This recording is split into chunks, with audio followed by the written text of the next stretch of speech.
Yes, hello. I am James Rowland. Today it's WNR 604. It's WWE Clash in Italy. And I'm not alone. I have a pleasure to be joined by the entire WNR team. Up first by my side for every WWE and AEW show is, of course, the fantastic Jax Scarlett. How's it going, Jax? Hello, hello, and welcome to another one. I'm eager and excited to chat about this one and the build up to Yeah, the fun never stops, does it? it.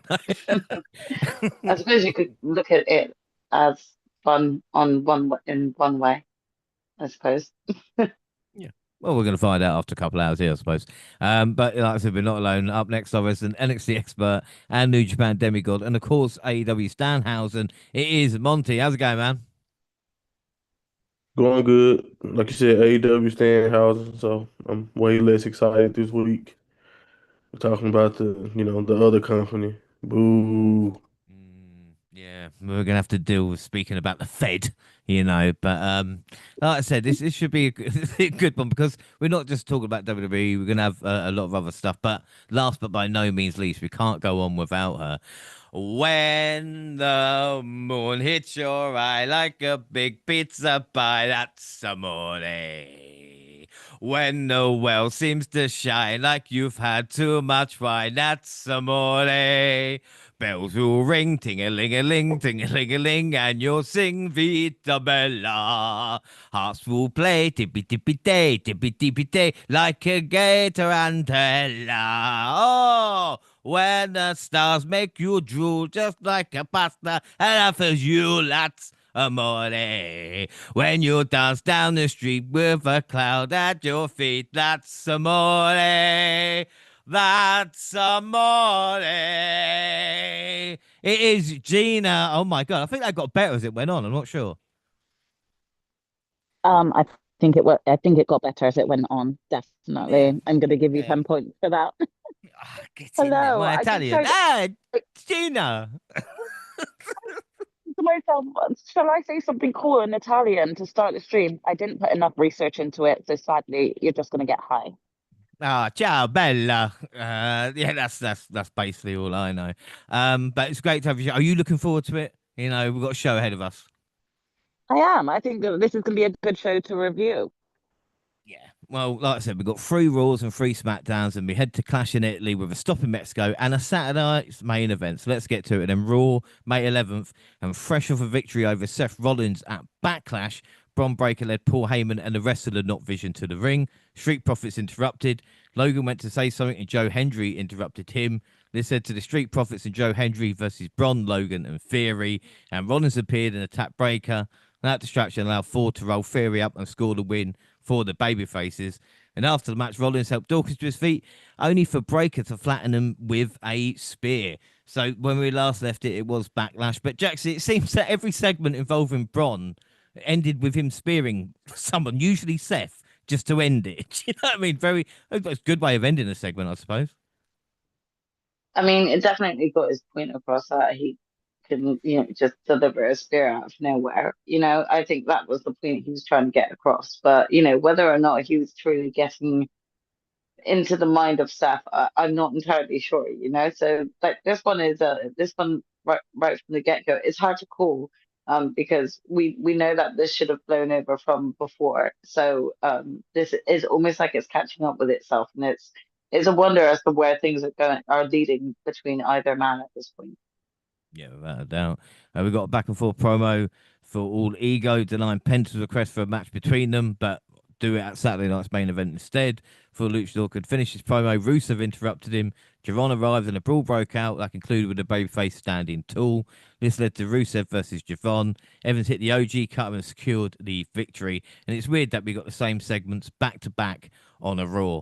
The women's tag team champions Brie, Bella, and Paige hit the ring to answer the Judgment Days who called them out last week. Rodriguez took a shot at Page past before Morgan attacked them out of nowhere. The heel stood tall to close the segment. And then we got Io Sky battling Soul Ruka. Soul tried for the Soul Snatcher seconds later, but Sky caught her with a crucifix roll up for the pin and the win in a really fun match. And again, Monty, sometimes WWE do this. They do put on a good match because sometimes they can't help it with the talent involved. And I think Soul Ruka and Io Sky showed just how talented they were. Yeah, I think every now and then Triple H remembers who EO is and what she's best at, and I think like you said, sometimes they get into their wrestling fan mode and actually put on something that because you really can't really put those two in together without the expectation or the assumption that they're going to put on a entertaining contest. I mean, Soul may be young, but we know what her moveset is, and we know what EO can do in the ring. So I think, uh, especially with what we know they're headed towards for Soul when it comes to being in the IC title picture, and although EO, in my opinion, her her journey or like at least where she seemed to be heading at this moment seemed very unclear. It like you said, it is a good little reminder that that's somebody that, in my opinion, was considered the best wrestler in the company last year, and probably still should be looked at that way. But so far, for because of booking, I think we all can agree it's mostly because of creative. EO doesn't really get a chance to flex that much, so it's a good little reminder that on like you said, that Raw is a wrestling show. I know sometimes it's confusing, but yeah, Raw still has wrestling on it sometimes, guys. Yeah, and I don't Raw better than SmackDown. So again, like I think you're going to see how I feel kind of about the product. But still, we'll continue. Obafemi hit the ring for his open challenge, and you find out Adam Pearce said no one would step up to battle him. So he walked backstage, grabbed Los Garza, and proceeded to carry both Angel and Berto to the ring, beat them down, and beat him in a handicap match. Backstage, Finn Balor wiped out JD McDonough, ensuring he would not get involved in Dominic Mysterio's Mega Championship defense against El Grande Americano. But interference from Rayo Bravo and Arrivo El Grande Americano allowed Mysterio to catch his opponent with a 619 to retain. This was the first time a title had been defended on Raw and Dynamite, which I'm sure some people found interesting. Before Roman Reigns could officially welcome the W Universe to acknowledgement ceremony at the conclusion of the show, Jacob Fatu arrived and wasted little time laying out both Jay and Jimmy for making a beeline for the tribal chief. A brawl erupted until Reigns neutralized him with a steel chair. Fatu recovered, and the battle between the tribal chief and his cousin continued, finishing with a Tongan death grip and a powerbomb through the table. He feigned leaving, only to drive Reigns and Usos through the timekeepers area to close the show. I mean, Gina, again, we get it. Jacob Fatu's fucking nuts, but not many people do take out Roman Reigns and Usos by themselves, you know? Definitely. That's kind of telling you a lot. I mean, we feel like we've seen this a lot in terms of the Usos being taken out for people to get to Roman, but it's like Jacob's really kind of dominated and just run through all of them, whereas a lot of people kind of have to, take it in turns to get there to the top to get to Roman. But yeah, Jacob seems to have just wiped through them really easily. Yeah, yeah, fuck him, I suppose. SmackDown, May 15th. Trick Williams came out to celebrate a homecoming of sorts at the University of South Carolina. Little Yachty and the team mascot, Cocky the Gamecock. I'm not making that up. He gave a promo that made a lot of the locals in the crowd happy. Also played the origin of his lemon pepper steppers. Surprisingly, the Miz and Kit Wilson came out to spoil the fun. This led to Trick beating Miz. And I guess now Jack's Trick is a baby face. Like, they're just going to go with it now. Do you know what I mean? Not officially turning, but he's just getting cheered. I mean, what do you mean, James? It was always a babyface. Did you not hear those cheers from before? This is news to you? He always was. I just don't think he knew it. Were you a fan of Cocky the Gamecock? Huh? Did you like What? the game? Cocky the Gamecock that was there? No mascot. Come on, don't be Oh, the filthy. mascot. Oh, Yeah. I'm sorry. This was a while back, so you're reminding me of some of this stuff. That a Yeah. lot has happened in the meantime. It was surely entertaining. This also brought up, real bad vibes. Wreck Gingerbread Man. You know, I don't think we'll truly get over the original mascot. We'll move on. Brie and Paige faced Julia and Kiani. James Page got the win for her team with a Rampage DDT on James. Kamala Hayes returned and beat Ricky Starks. Priest beat Tama. Talon and Solo Sikoa showed up after the match to attack the winner. Meechin and B-Fab versus Charlotte Flair and Alexa Bliss. Cargo ended up causing a DQ when she pulled Bliss out of the ring, attacked her right in front of the ref. And in the main event, Cody Rhodes came out and set up a table and chairs in the ring because he wanted Gunther to come out and finally sign his contract. He called out the ring general, and it didn't take long for him to appear. Gunther said Rose ruined a lot of time and effort to set up his SmackDown deal. He asked Cody to be professional and just from respects and say please. Royce Keys came out and said if Gunther won't sign the contract for title shot, he will. He marched to the ring, and Rose handed him a pen. Gunther slid in the ring just to stop him. Nick Aldis showed up and decided to book Keys versus Gunther in number one contendership match. Sokoa showed up and attempted to help Keys. Referee was accidentally taken out. The distraction allowed Gunther to take control and hit his powerbomb for the win. Oh my God, Monty, I'd nearly forgotten about all that. But there you go. How to mix up a contract signing, I suppose, you know? Yeah, it was a very good thing, in my opinion. A very good thing to kind of, like you said, refresh that formula. I liked how Royce did it. I think because Gunther, it didn't really make sense to me why Gunther. I guess kind of it did, but it didn't really make sense to me why Gunther was stalling in that situation when he had already kind of unveiled that this was all a part of his master plan to get a shot at Cody. So I didn't really understand why he was stalling. But at the same time, Royce coming in, like you said, was a good little shock. And I like the way he kind of got in front of Gunther. And then the match they had ended up being really good too, in my opinion. It basically was two big guys clobbering each other, physical fight. But again, like I mentioned, I'm glad so far you've been done a good job of calling on me, James, because you chose me basically the two best matches of these television shows. So I appreciate that. But of the actual giving me the actual wrestling. But yeah, I think this is a good opportunity for Royce, even though he didn't win. I mean, it'll be your first big match when you think about like somebody who's pretty new to the roster, and like you get a big match with Gunther in this scenario. Even though none of us thought he would beat Gunther, I was just happy that he kind of got that placement, and just felt like it at least feels like they're taking him a little bit serious, and more serious than some debuts than we've seen. So I thought that was a good look for Royce. I didn't think he looked like a chump or anything. I do think I'm gonna wait. I'm gonna reserve judgment, and I know we had a couple other weeks of television since then, so we all may have an opinion on it by now. But the finish of this match with the solo storytelling, at the time I was a little bit okay. What are we doing here? And I'm just like I'm gonna try to reserve judgment on wherever they may be trying to go with that. But again, I thought this was still a good match, and I was happy for Royce to even get that spot. And like you said, anytime WWE kind of try to do something outside of the formula, even if it don't always work, I kind of got to give them props because I also complain all the time when it's always the same. So I got to give, especially on SmackDown, I got to give them some props for giving me a good match and, like you said, switching up the contract process. Yeah, without a doubt. Raw May 18th, backstage, Roman Reigns arrived at the arena and was immediately confronted by Adam Pearce, who tried to convince the OTC to do things his way. Fatu called out Reigns, but Jimmy and Jay answered. Jay tried a cheap shot, and Fatu walked both out, laying both down with a Tongan death grip. Roman Reigns made his way to the ring, with the world title in hand. Again, Fatu dominated, but the Usos took him out with a few super kicks, a spear, and a 1D. Fatu still got up, and the bloodline teed off him, and he left him lying. But he did manage to get on the microphone and challenge Roman Reigns to a tribal combat match. I accept, Reigns said. Oh, my word. Gina, again, tribal what is it? Combat. There we go. I suppose we were going to get to this point between Fatu and Roman.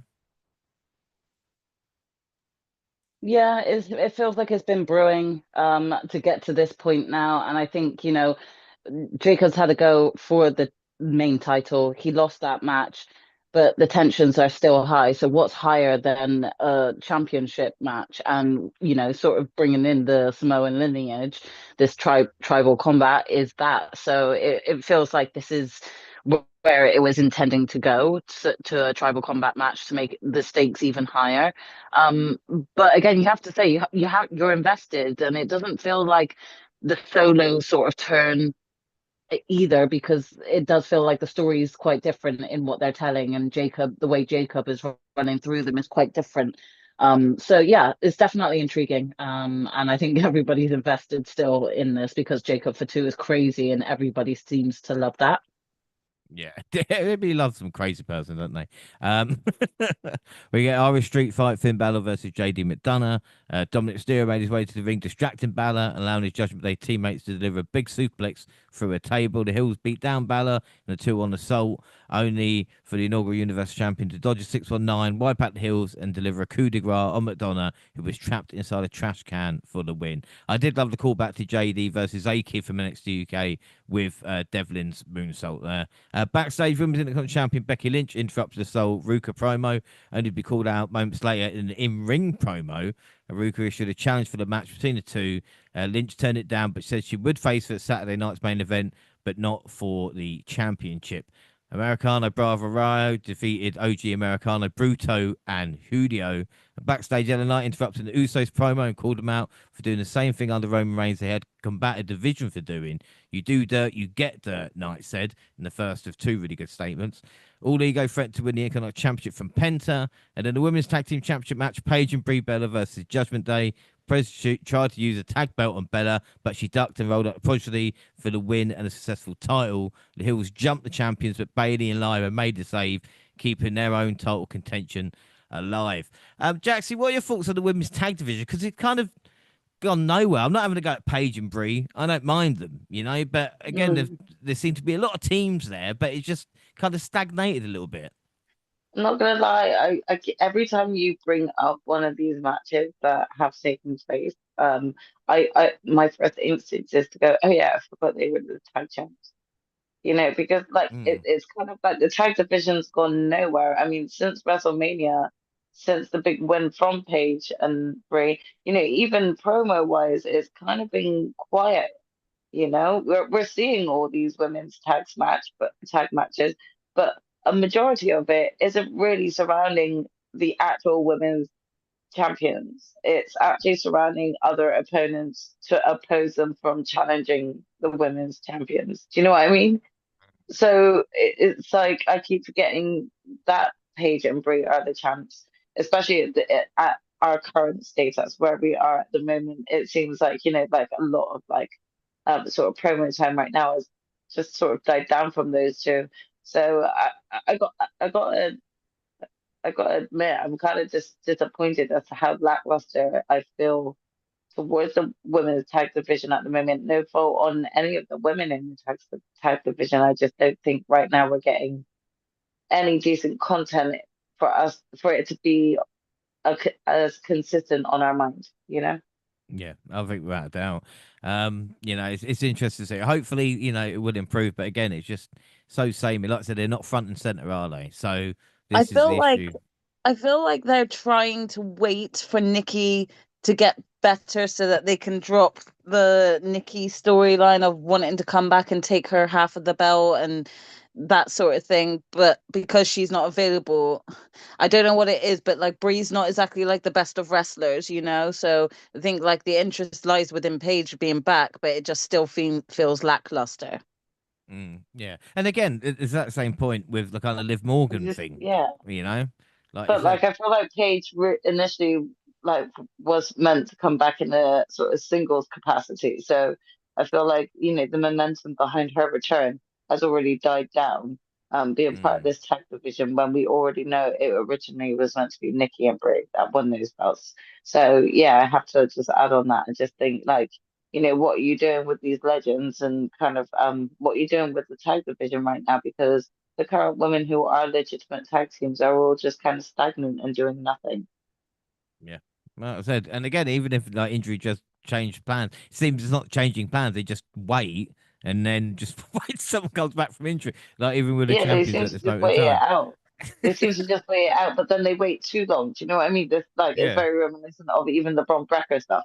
Bron Breakker was Yeah. ready at WrestleMania, but you decided to wait and put Seth in with Gunther, and I just feel like that already died down the momentum between Yeah. Braun and Seth when we finally got there. It's kind of like the same now. I kind of feel like, yeah, we are just waiting on Nikki, as my sister said. Well, backstage, LA Knight continues his accountability tour, calling Seth Rollins out and refusing to have his back against the Vision, saying the enemy of my enemy is not my friend. And then as Obafemi made his way to the squared circle for his weekly open challenge, Brock Lesnar shockingly appeared and attacked him from behind. Brock hit Femi with 4 F5s, laying out his WrestleMania 42 opponent and rendering his retirement absolutely pointless. Monty, again, another big talking point. Brock returned. He wasn't really retired. Yeah. Uh, I mean, like I said, I did think the way he left originally, if you wanted to let that be a way out, I think the cool thing about that is that it's not really one of those things that's done like that often in WWE. So I thought that would have been something that would have been a unique way to go. But uh, I'm not even really shocked at all by this. I mean, I think the moment itself may have caused. I saw a lot of different opinions about it, and I understand. But at the same time, it's just like it's WWE, and like I don't know if this got a lot to do more so to do with my just. I ain't gonna say fed up because I'm not really fed up. I think I'm very indifferent about a lot of stuff that we do now, and I think the reason why I'm mostly indifferent about this is it's just another thing that they can try to profitize on. Like I think that that first match went as well, probably way better than they imagined. The crowd reaction to it, the way people were so excited for it with Oba winning and all of that, and even the reaction to that possibly being Brock's last match. And I think some of that may play a factor. Now, again, maybe some reports that came out that could explain that this was always the plan and Brock was always going to come back and whatever. But I don't know how much of the taking the boots off in the ring and letting that be it, seemingly. I don't know how much of that was planned. Maybe it all was. Who knows? Wrestling is like that. But I just think this is very WWE of them. I mean, what do we know, James? They're gonna try to get a trilogy out of anything that makes them a lot of money or make a lot of headlines. In this case, for them, and I just once I seen that once I watched the moment, I saw he was back, and I seen everybody's reaction to it. I was like, well, I wasn't really shocked, but I wasn't as disappointed as I saw other people were. But I was just like, yeah, this makes sense. Like, unfortunately. And I think it also unfortunately kind of plays a factor into when we talk about the actual match and clash of just like how we kind of can see what's going to go on because we know how WWE works. Going to make a trilogy out of this, so yeah, they're gonna try to capitalize on this and try to cash out on it. And this was the confirmation of it. And I don't know. Again, I don't know exactly how to feel about it, but yeah, he's back, and this is one of those things that, like I said, that just kind of comes with being a modern day fan. You got to kind of understand that some of these predictable, beneficial for virality and possibly money making moments in their eyes is what they're gonna always kind of go with instead of the things that feel good or the things that make the most sense. Like Brock just kind of letting that be the end of it. But you can make the argument that maybe this makes more sense to you. That Brock didn't need to go out that way because I actually heard some of those takes, which I don't agree with. But hey, that's kind of where Yeah. we at. No, I find it's one step forward, 2 steps back. It's always Yeah. that kind of thing. Um, So yeah, we'll have to deal with it, Seth Rollins beat Austin Theory after the match. Dawkins made the save for Rollins, leading to Ford making the save for his tag team partner. He took exception to Dawkins saving Rollins and a spear from Bron Breakker. There it is to end the segment. A bit of news on May 20th. Ludwig Kaiser, LKL El Grande Americano, whose real name is Marcel Barthel, was arrested in Florida after being charged with battery and bonded at the correction center in Orlando. Gene, I don't know if you saw the big news. I mean, I'm sure you saw the mugshot that came with it. And a lot of people were kind of, I don't know, the story kind of evolved. And in the end, it looks like he was actually, sticking up for his girlfriend in a hotel. But what I want to say as well, who posted his bail was Gunter. So he's always going to have his back as well. Oh, I didn't realize that. I had heard the story, but I didn't realize it was Gunter who had posted his bail. So but yeah, like you said, he's always going to have his back, and we never know what happens in these situations. And the thing is, we've seen countless videos spread online now of wrestlers being hounded by fans non-stop, and it can lead to wrestlers really fearing for their lives and really fearing for their loved ones who they're with if they are getting flocked or antagonized. And we don't know these situations. You see the mugshot straight away. You already see that people are judging or sending hate online. But then you find out deeper details, like the altercation was him, protecting his partner. And in that sense, it completely flips the narrative. So it's like everyone then decides to get back online to then give their tutus again, and the whole situation gets blown up more than rather than just let let Kaiser get through this situation and try and keep it as low key as possible to not let it blow it up bigger than what it is. So yeah, I'm glad that his partner is okay. I'm glad that he's okay. It's unfortunate that they've run into this altercation, but yeah, either way, I'm glad Gunter had his back. Yeah, without a doubt. SmackDown, May 22nd. I fucking hate watching SmackDown. I'm not going to lie. Ripley promo, and she will give Cargill her rematch. Bliss and Flair arrived, so did Fatal Influence, and the tag match was made for later. Shinsuke Nakamura returned to action for the first time since facing AJ Styles at Saturday night's main event. I mean, he isn't injured, they just don't care. He lost to Talatonga. Tama stopped Solo so he could hit Nakamura himself. Tiffany Stratton US Open Challenge. I guess an Open Challenge is AI's favourite go-to whilst booking.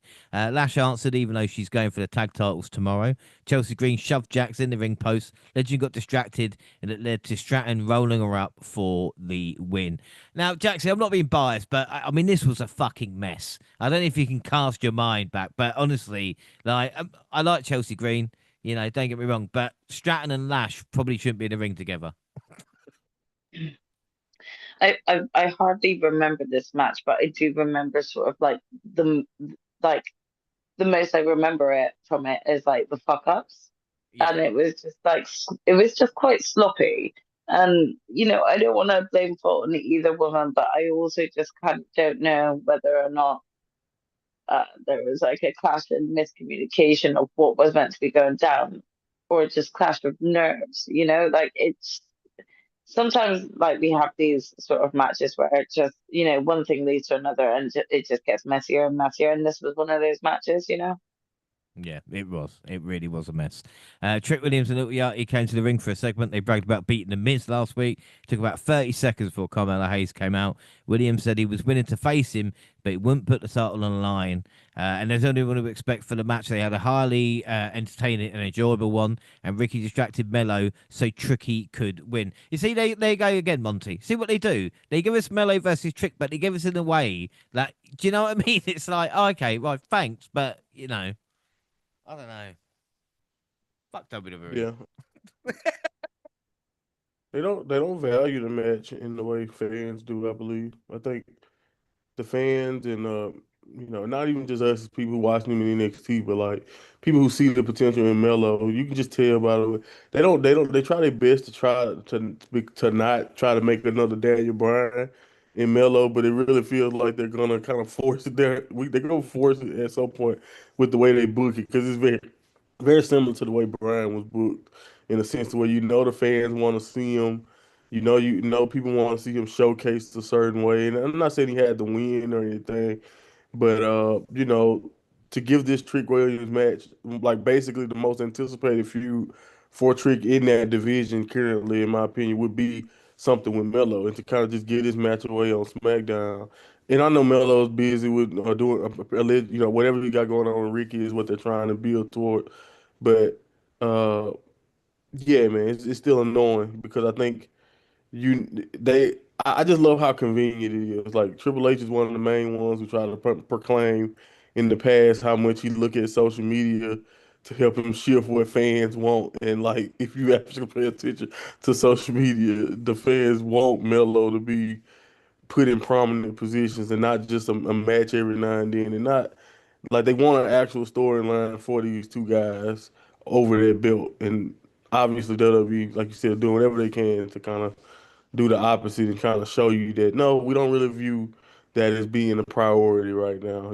So it's unfortunate, but that's just where we at right now with the booking and uh, you know, uh, we know how I think it is. I think the most frustrating thing too, from our perspective, is that we know it can be a well told story because they got so much history.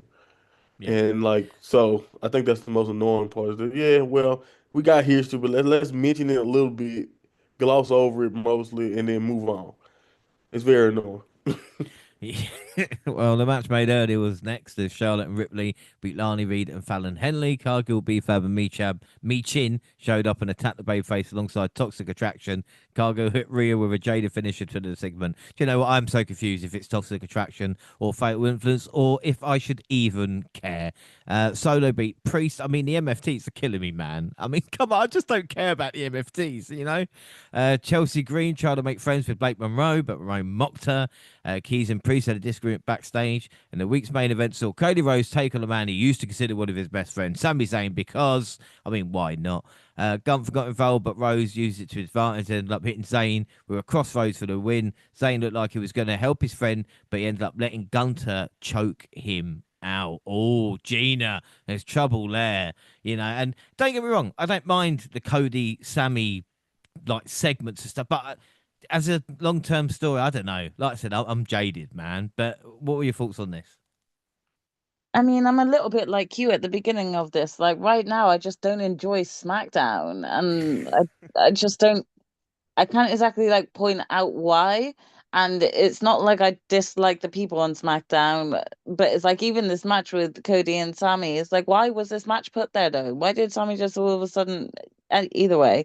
Um, yeah, I'm not surprised that Sammy just walked away. We've seen him dropping his little heel tendencies now, and the fact that he's flipped, especially with the feud with Trick.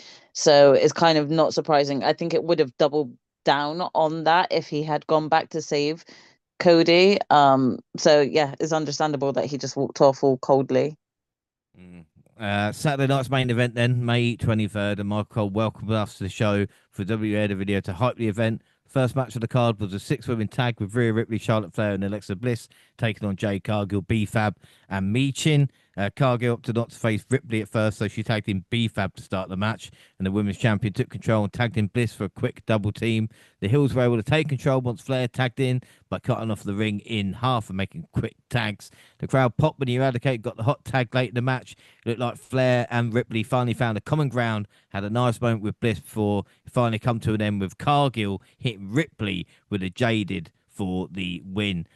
Jackson, I mean, what were your thoughts on this? Because again, as soon as Cargill got the win, I was like, well, actually, he's not winning the Clash then. Mm. Yeah, I mean, well, that was my thoughts exactly straight away, you know. Again, like, you know, I liked a little bit of sort of like the storytelling that was going on between Ripley and Charlotte, but this also just kind of just felt very similar to what we see regularly when it comes to sort of building up for, you know, women's title matches is like them sort of getting together, having a tag match, them losing that tag match just before the pay-per-view so that they win at the pay-per-view, you know? It just gives incentive towards whether or not Jade can actually do it or not. And, you know, we'll talk about the match when we finally get there for Clash in Italy. But as you said, that was my thoughts exactly the moment that Jade hit the Jaded. It looked good, but yeah, I already knew kind of sadly what the inevitable was going to happen. Flair's gear was covered in friendship bracelets received from fans over the years. Jaxie, where's your friendship bracelets? Have you got? Probably on her ass. Never mind. Jay Seymour gear paying homage to Michael Jackson. Up next, Sol Ruka was hoping to analyze the title shot by defeating Becky Lynch. She had a quick interview with Kathy Kelly backstage for making her entrance, and the man decided to take the low road and attack Ruka for the bell by throwing the IC title at her and beating her down. She argued with Jessica until Ruka recovered and knocked her down. Ref picked up the bell, and Ruka picked up Lynch to plant her on her face. The High Flyer hit a series of high-impact moves to keep Lynch on the defense. The champion pulled the ref in the path of the Soul Snatcher and ended up leading the referee calling for the bell. The announcer said Lynch was disqualified, but Wade Barrett seemed to think it the wrong name and should have been the other way around. Lynch came back to the ring and attacked Ruka with 3 manhandle slams. I mean, Monty, again, what are your thoughts on this? And why does Jess Carr keep refereeing Becky's matches? Like, surely there's something there, you know? Well, Jessica used to wrestle, so At some point, we probably gonna get a Jessica return to the ring, and her opponent gonna be Becky. So don't be surprised if that's the angle we get at some point, because they obviously they want to hammer home that point that fuckery happens whenever Jessica is around with Becky in a match. But yeah, this wasn't good. I mean, you talked about the Last Legend stuff. And and I don't even remember that match, so I'm just taking word that that was bad. But I know this one for sure on Saturday night's main event. I mean, it ended up just basically being an angle one, so that's one reason why it wasn't that good. It just wasn't even really a match. It was just kind of like you said, because of the ref stuff, and then just kind of for whatever reason. And I think I felt kind of bad for Soul here because I feel like she kind of been getting the a rough for this entire little first storyline, for a storyline that's supposed to kind of submit her, in my opinion. It's been kind of also showing like some of the holes in the game, and not even just on her completely.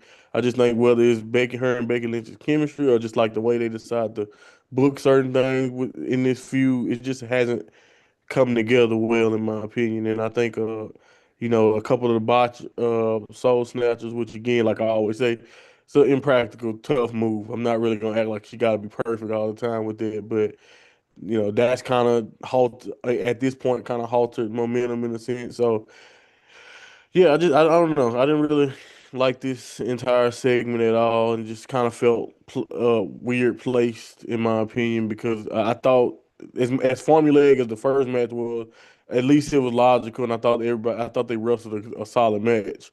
And this one is just like, oh, okay, well, this was a waste of my fucking time, in my opinion, about like just like in what they ended up just being a waste, and Mm. so.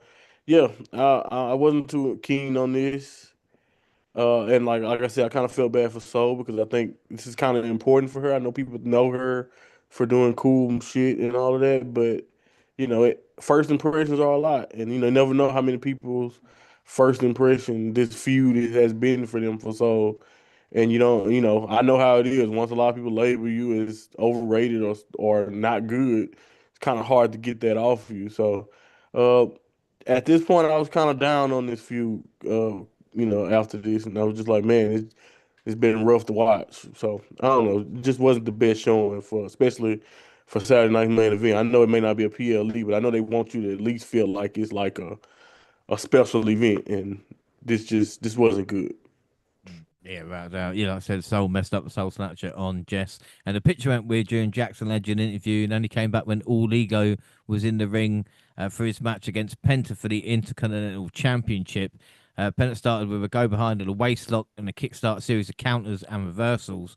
Page miscalculated the counter, ended up taking a kick to the gut, but recovered the right way and took the champ down in the corner. And this was a great performance between two veterans. Page's own dirty tactic was used against him when Penta shoved him into exposed turnbuckle, brought hit the destroyer for the win to retain his title. Gina, what were your thoughts on this? I thought this was a great match. It showed that Ethan Page was like in a great light. It showed he can be on par with someone like Penta. I think Penta always looks great in his matches. He never kind of lets down. And he's very popular. So yeah, I thought it was a good match. We got to see some wrestling, and shit happens. I didn't expect Ethan to come in and sort of go on a massive winning binge. He's going to win some and lose some. So I don't think it's going to hurt him, especially because he's so charismatic on the mic. I think he'll easily just come back from this next week with beef with someone else or still with Penta. So yeah, it was a great match between them. Yeah, and again, I'm a huge fan of All Ego, but Penta's presentation has been on point recently as well. Like Penta looks like a star, and He his really reign, does. yeah, it's been really, really good. The women's tag titles were up for grabs when Paige and Brie Bella put the belts on the line against the former champions Lash Legend and Nia Jax. Jax tried to attack the champions for the belt, but they dodged her and took control right away. Brie hit a few moves from the top rope, but tried one too many, got caught with a Samoan drop. The challengers spent a long time dominating Paige, and they both had a big power advantage, made sure to throw her around. But Paige and Brie ended up scoring a win to retain their titles. And Jackson, just like you said, a little bit earlier, this match has just happened. Do you know what I mean? Just kind of really Yeah. forgettable. hmm I was gonna say it was just there, and yet again another moment of mine where I was like, oh yeah, I forgot they were champs. It's just I don't know what's so lackluster about it, but also like the way that you first presented Lash and Nia was like pretty strong, and all of a sudden they're losing to the likes of these two legends that when you put them side by side, Lash and Nia should not be losing to these two, like especially in a singles tag match. So yeah, okay, take that as you will. Nikki, hurry up, yeah. But stop having Brie and Paige hold those titles hostage just for your return. Hurry up. Oh, my word. Well, the men's tag title bout served as the main event. Logan Paul and Austin Theory defended the belts against Montez Ford and Angelo Dawkins. The Not Vision managed to get the upper hand and kept Dawkins isolated for a little while. Ford got the hot tag. The Profits almost won with a Doomsday blockbuster, and the crowd actually chanted, "This is awesome." Bron Breakker tried to interfere, but the Profits saw him come in and sent him over the announce table in an incredible spot. I mean, this is why Bron gets injured, everybody. They had the match won, but Heyman put Fury's foot on the bottom rope. Paul now forward with the brass knuckles, allowing Theory to cover him for the pin and the win. Monty, again, a good match, but should they maybe have, had the Profits going over in this one, or again, long-term storytelling, I suppose? I mean, based on probably what happened to the YouTube, for sure. But you know, but I don't really. I'm treating this like Triple H treats this division usually. Yeah, who cares who win, to be honest. But uh, I'm happy that as much as I say he don't care about tag team wrestling, it was cool to get them in that main event. I think the Street Profits are excellent, and even the Vision did their job well here too. As heels, I think that last stretch of that match was like some very very compelling stuff, some good wrestling, and it's cool when that I wish I didn't have in the back of my mind as I'm watching the match that as good as this may be, it won't matter by next week, no matter who wins or whatever, because the tag belts are just not important. Like unfortunately, and like you would think that it's just a main event. All right, they're trying to actually make it feel important, but I think all of us know that it's good. No matter how good this match could have been, an all-time classic tag match, and we still would have been struggling to remember that division had these tag belts a couple weeks later. Like that's just how WWE books these belts. So it would have been cool to see the Street Profits win it, but honestly, I just don't know what difference it makes if they carry it or not at this point. Not saying that the Street Profits themselves, I think they're great, and I think both guys have only gotten better as time went on. But I just think with the way WWE depicts teams and just uh, my current interest level in general in the vision, also, it's just like, oh well. Honestly, I prefer to just see where the Street Profits go in general, whether it's individually or what. I'm just more interested in their overall direction going forward versus whether or not they have to be tag champions again. Because I love the Street Profits, but they've been tag champs multiple times. And what ended up happening? They get the belts and then kind of fade into obscurity either with them or challenging for them. So I don't have a lot of optimism at all about either tag division. That's why as much as y'all talk about the women's tag, I'm just like I can keep this simple for you, whether Nikki there or not. He don't care about the tag division. We'll move on. Raw, 25th of May. Paul Heyman kicked off Raw, hyping a match that does not need it. Obafemi arrived and he signed a contract and finished by telling the wise man to deliver a message to Lesnar. At WrestleMania, I was fighting to beat him. Sunday, I am fighting to kill him. Oh, kill him. Next, he's going to say he hates him. That's part of the banned words, I suppose. In the Canelo Ooh. Championship match, Penta versus Javon Evans. Evans went for an OG cutter. Penta countered with backstab and added the flipping pile driver for the win.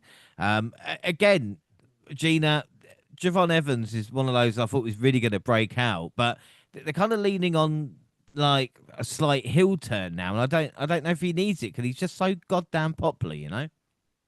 Yeah, I mean, he had so much popularity even coming out of the big ladder match that he was a part of, you know. He's had some great like one-on-one matches to just really get his name out there and introduce himself into this main roster. And then I don't know, I don't know if it's worth saying is it too soon for a heel turn, but I don't think he's been involved in enough one-on-one storylines for a heel turn to feel significant at this moment, you know? Mm. I just felt like they should have kept continuing with the hype that he originally had. And if he wanted to do a heel turn, maybe do it, later in this year or winter in this year after he's built a big rapport to make that big shock factor of the turn. I think like WWE is just getting too repetitive in what they're trying to do that it's starting to just become predictable. Yeah, I completely agree. Well, apart from me being terrible at predictions, but I understand, it is predictable to some. We did get some good news, everybody. Logan Paul will miss months of action after suffering a torn triceps against the Street for everybody. Come on, let's have a little party here. Paul Heyman informed Austin Theory that he will continue to defend the tag titles with Bron Breakker as a result of a clause he put in the Vision's contracts. Plus, like Monty points out, everybody hates a tag team division in Right. WWE. Can I also That, say, when adding muscle injuries, like this happen, I mean, especially if you yep. maybe aren't being tested, which I guess maybe Logan isn't because he, YouTuber. I'm not saying he's taken anything, but he has added muscle mass recently. Mm-hmm. Mhm. Yeah, no, Uh, no. I'm picking up what you putting down. Also, the Vision's curse. I'm just yes. saying. Please just end the faction, guys. Just call the maybe just change the Logan name of will come back and Theory will go out injured. just change the name of the group. Like maybe that. How about that? Let's start with that. Like stay together, but like call it something else because whatever the Vision got going on, it ain't working. Oh my word. Well, Theory responded by vowing to take out the men who hurt his partner. So as Joe Hendry was singing Fire Logan Paul, Austin attacked him with a steel chair and he beat him down, conclude vicious assault with another chair shot, this time to the head and neck as he was in the ropes. Um, again, I was like, poor Joe Hendry. It's not Yay, his fault theory Logan got push. injured. That's just what we want. A theory push, guys. Yeah. uh, Seth Rollins tried to talk sense into Dawkins and the Street Profits. Montez Ford interrupted. A match was made, which Rollins won, and then Theory reappeared, issued another brutal assault, this time to Dawkins, capping off a floor-assisted concerto. Again, Jaxie, what has got into Austin Theory? He should have a member of his group being injured every week if he's going to be like this. I mean, maybe this is about time for him to branch out from the Vision because he seems to be the only one who is able to withstand injury at this point because of everyone of his team members continue to go off on it and he's the only one standing, you know? Oh. So, I mean, like this is it's just a bit of a mess for me because I'm trying to see how Paul Heyman is trying to continue to have relevance with the vision and making it work. But the more and more the injuries take place, the more and more I'm like, this is a dead end group. It's kind of cursed. Did Danhausen get to it? Because uh, looking more like that might be the case. That should be honestly, if they did that as a reveal of like Danhausen, like 12 months ago, But cursing actually had the cursed all of them. That would make so yeah, much sense. with You backstage know, and alteration with Paul Heyman or something like that, and he cursed him, and then we see the video and it actually really like, oh would be yeah, clever. yeah. But Yeah, this I is think it really would WWE. be clever. But I'm yeah, offended for they're not. Bron. They aren't that clever. Nope. I'm offended for Bronson because like Theory ain't beat Yeah. nobody up for him. Yeah, he was like, I don't even know him. Like, I only joined the group yesterday. Like, they shouldn't get any more members. You're right about that. Lyra and Bailey beat Judgment Day in a rough match. LA Knight showed up talking about the King of the Ring. I mean, when's that?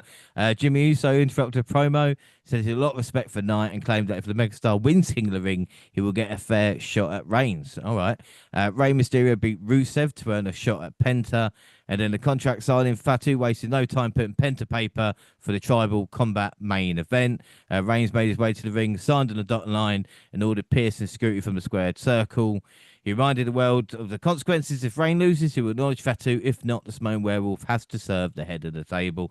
Monty, we've spoken a lot about Fatu and Reigns, not only on this one, but on the last WWE pod as well. But have you noticed the kind of control he has got over Adam Pearce? I know LA Knight did mention it, but Adam Pearce is his lackey at this moment in time.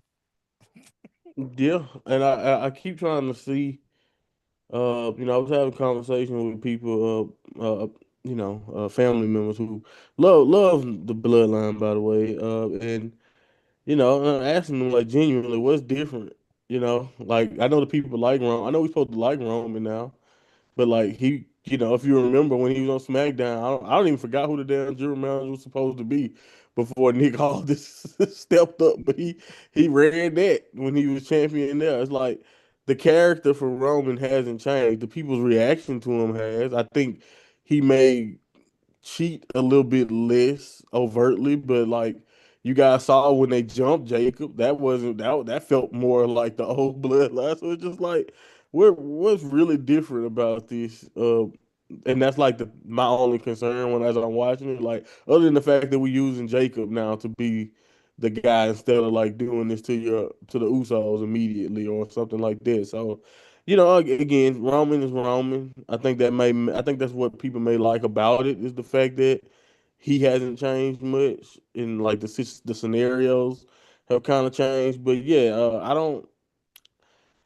know what Adam Pierce is kind of there for in this scenario because like it's like his power can only go so far. Like he can bully the other heels and like whenever some other heel do something, he feels like an authority figure, but he just cowers when it comes to Roman.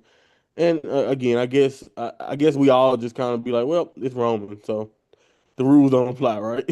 But yeah, so I guess that's kind of the reality we gotta accept. But yeah, I mean, I don't know.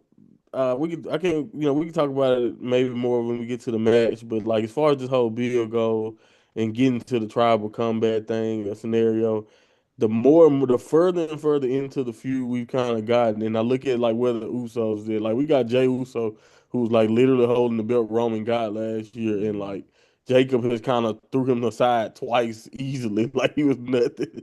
And like Jacob is taking out the whole faction by itself, and then we're gonna have a scenario where he could potentially end up because of this match following them now. And I'm just like, okay, so we just remaking the bloodline. What's gonna be different this time? How are they gonna maintain faces to be face if they're gonna be face? Or are they just gonna redo what we did on SmackDown? That was 3 years ago, guy. I know it may not feel like it, but that was 3 years ago. So are we But just harping on the same thing? Like how long, how many legs do we really think this Bloodline 2.0 thing really got? Because I know me personally, as invested as I was the initial storyline, I'm way less invested in this one.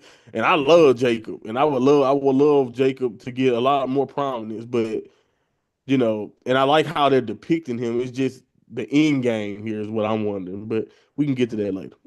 yeah, but like I said, with WWE, it's one step forward, two steps back. Even Yeah. looking at the Clash card overall, with you got Lynch versus Soul, which is a rematch from Saturday night's main event that Mm-hmm. we had. Oba versus Brock, which is a rematch from WrestleMania. Yep. Ripley versus Cargill, which is a rematch from WrestleMania, and Fatu versus Reigns, which is a rematch from Backlash. So are we are we really going Yep. anywhere?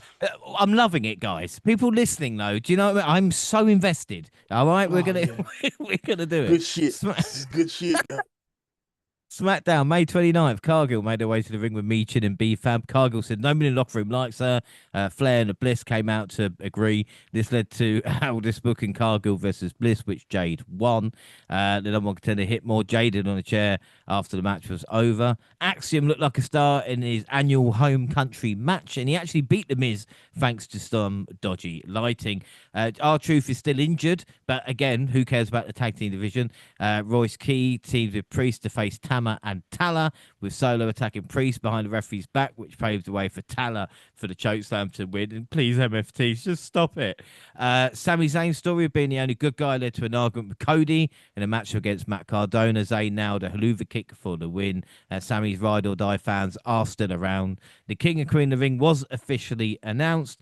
And then Little Yachty and Trick came to the ring for a promo. Yachty called himself the man with the money and the one with the connections to make things happen. The United States champion declared his intention to enter the King of the Ring tournament, which led to Carmelo Hayes coming to join him. They talked trash before Ricky Saints made his way to the ring. Say he was coming for the US title after he was done with Melo. This led to Melo versus Ricky, which unfortunately ended in a double count out. Hayes was a second too late making it back. Saints tried to keep fighting, but Hayes hit the first 48 to send him packing. And finally, Gina, finally I get to ask you, I don't think I have, thoughts on Ricky Saints here in WWE on SmackDown with this feud at the moment with kind of Melo and Trick, I suppose.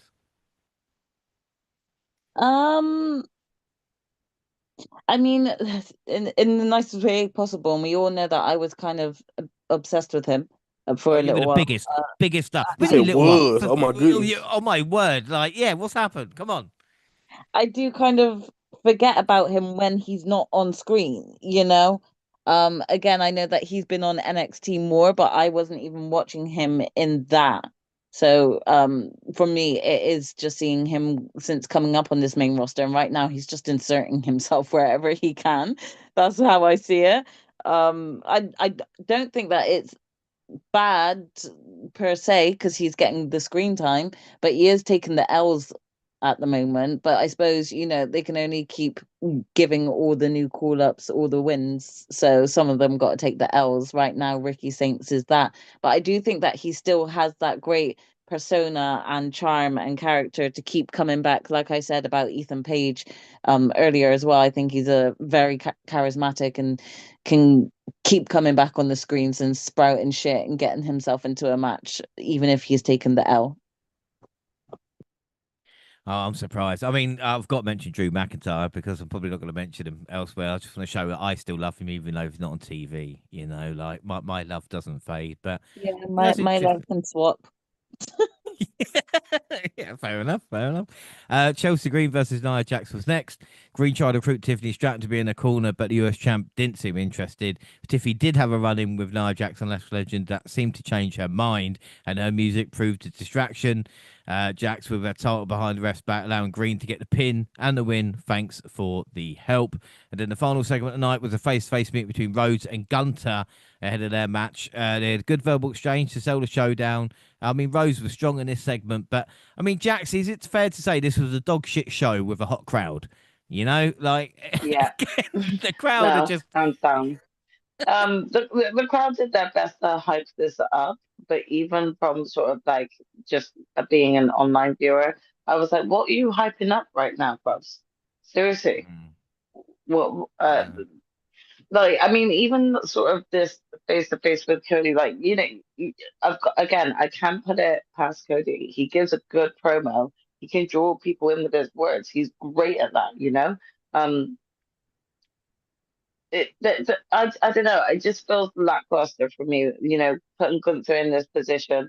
Again, I think we'll talk further into this, but there is a lot of discussion about, him being labeled like a legend killer and things like that, and we'll discuss more. But it's like, so if he's being pitted as this, why would you put him in this promotion already with, someone like Cody?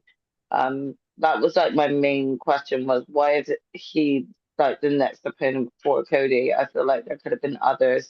It didn't necessarily need to be Gunther in this position. So yeah, this kind of this whole show, this whole SmackDown show, kind of just fell flat and was lackluster for me. Mm. It's almost like they put a European there, you know what I mean, in the main event of the European tour. Yeah, Just for that. yeah, yeah, just for that, like they couldn't think of any other European they might have on their roster, sitting in catering. No, of Yeah. course not. Anyway, on to May 30th, and it was Triple A, not Chao de los Grandes, night one. Yes, you didn't know I was a cunning linguist. I can speak Spanish as well as Italian. The match results, the Triple A World Cruiserweight Championship, Ray Phoenix defeated Laredo Kid. Triple A Latin American Championship, El Hijo del Vikingo defeated El Hijo del Dr. Wagner Jr. The Triple A World Tag Team Champions, the War Raiders, Eric and Iver defeated Pagano and Cycle Clown.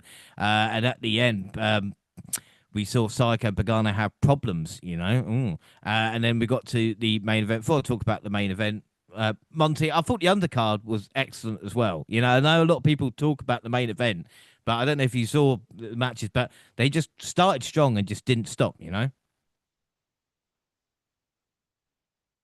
Yeah, I mean the main event just had a lot of hype too. You know, I think like if I'm recalling right, I don't know Spanish, but I'm assuming isn't the main event, the whole event is kind of named out around the main event in a sense, right? So it's like it's one of those shows that's definitely tied to that.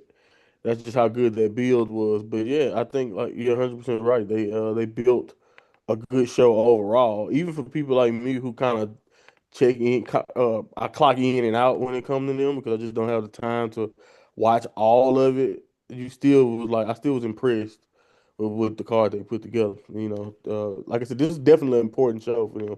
And if you listen to the way the crowd was, you know, throughout the night, I think it did good business for them too in that regard too. You know, so Yeah, without a doubt. But yeah, like you said, the main event, Mars versus Marcel Grande Americano, defeating the original Grande Americano in a bloody battle. I mean, true to his word, the original removed his mask and revealed himself to be Chad Gable, but his humility afterwards surprised everybody. He said tonight could not overcome the Mexican spirit, a humble Gable admitted.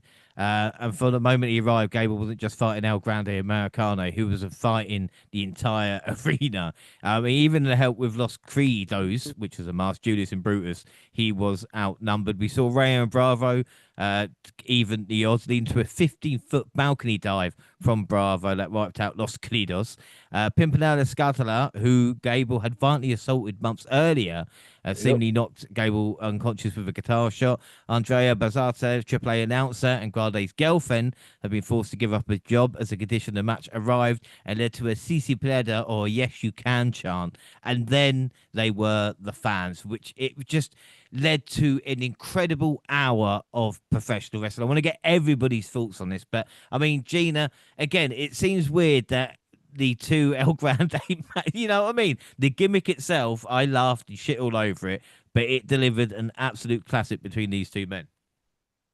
The fact that something that started off so just fun and cover up due to injury and going off, and it grew to this much of a big feud is just insane. It's crazy, and it just shows you that if you put in the dedication to a simple storyline and let it brew and grow, this is what you can get out of it. So it definitely was worth the whole rivalry for sure, because it made you just invested in both guys.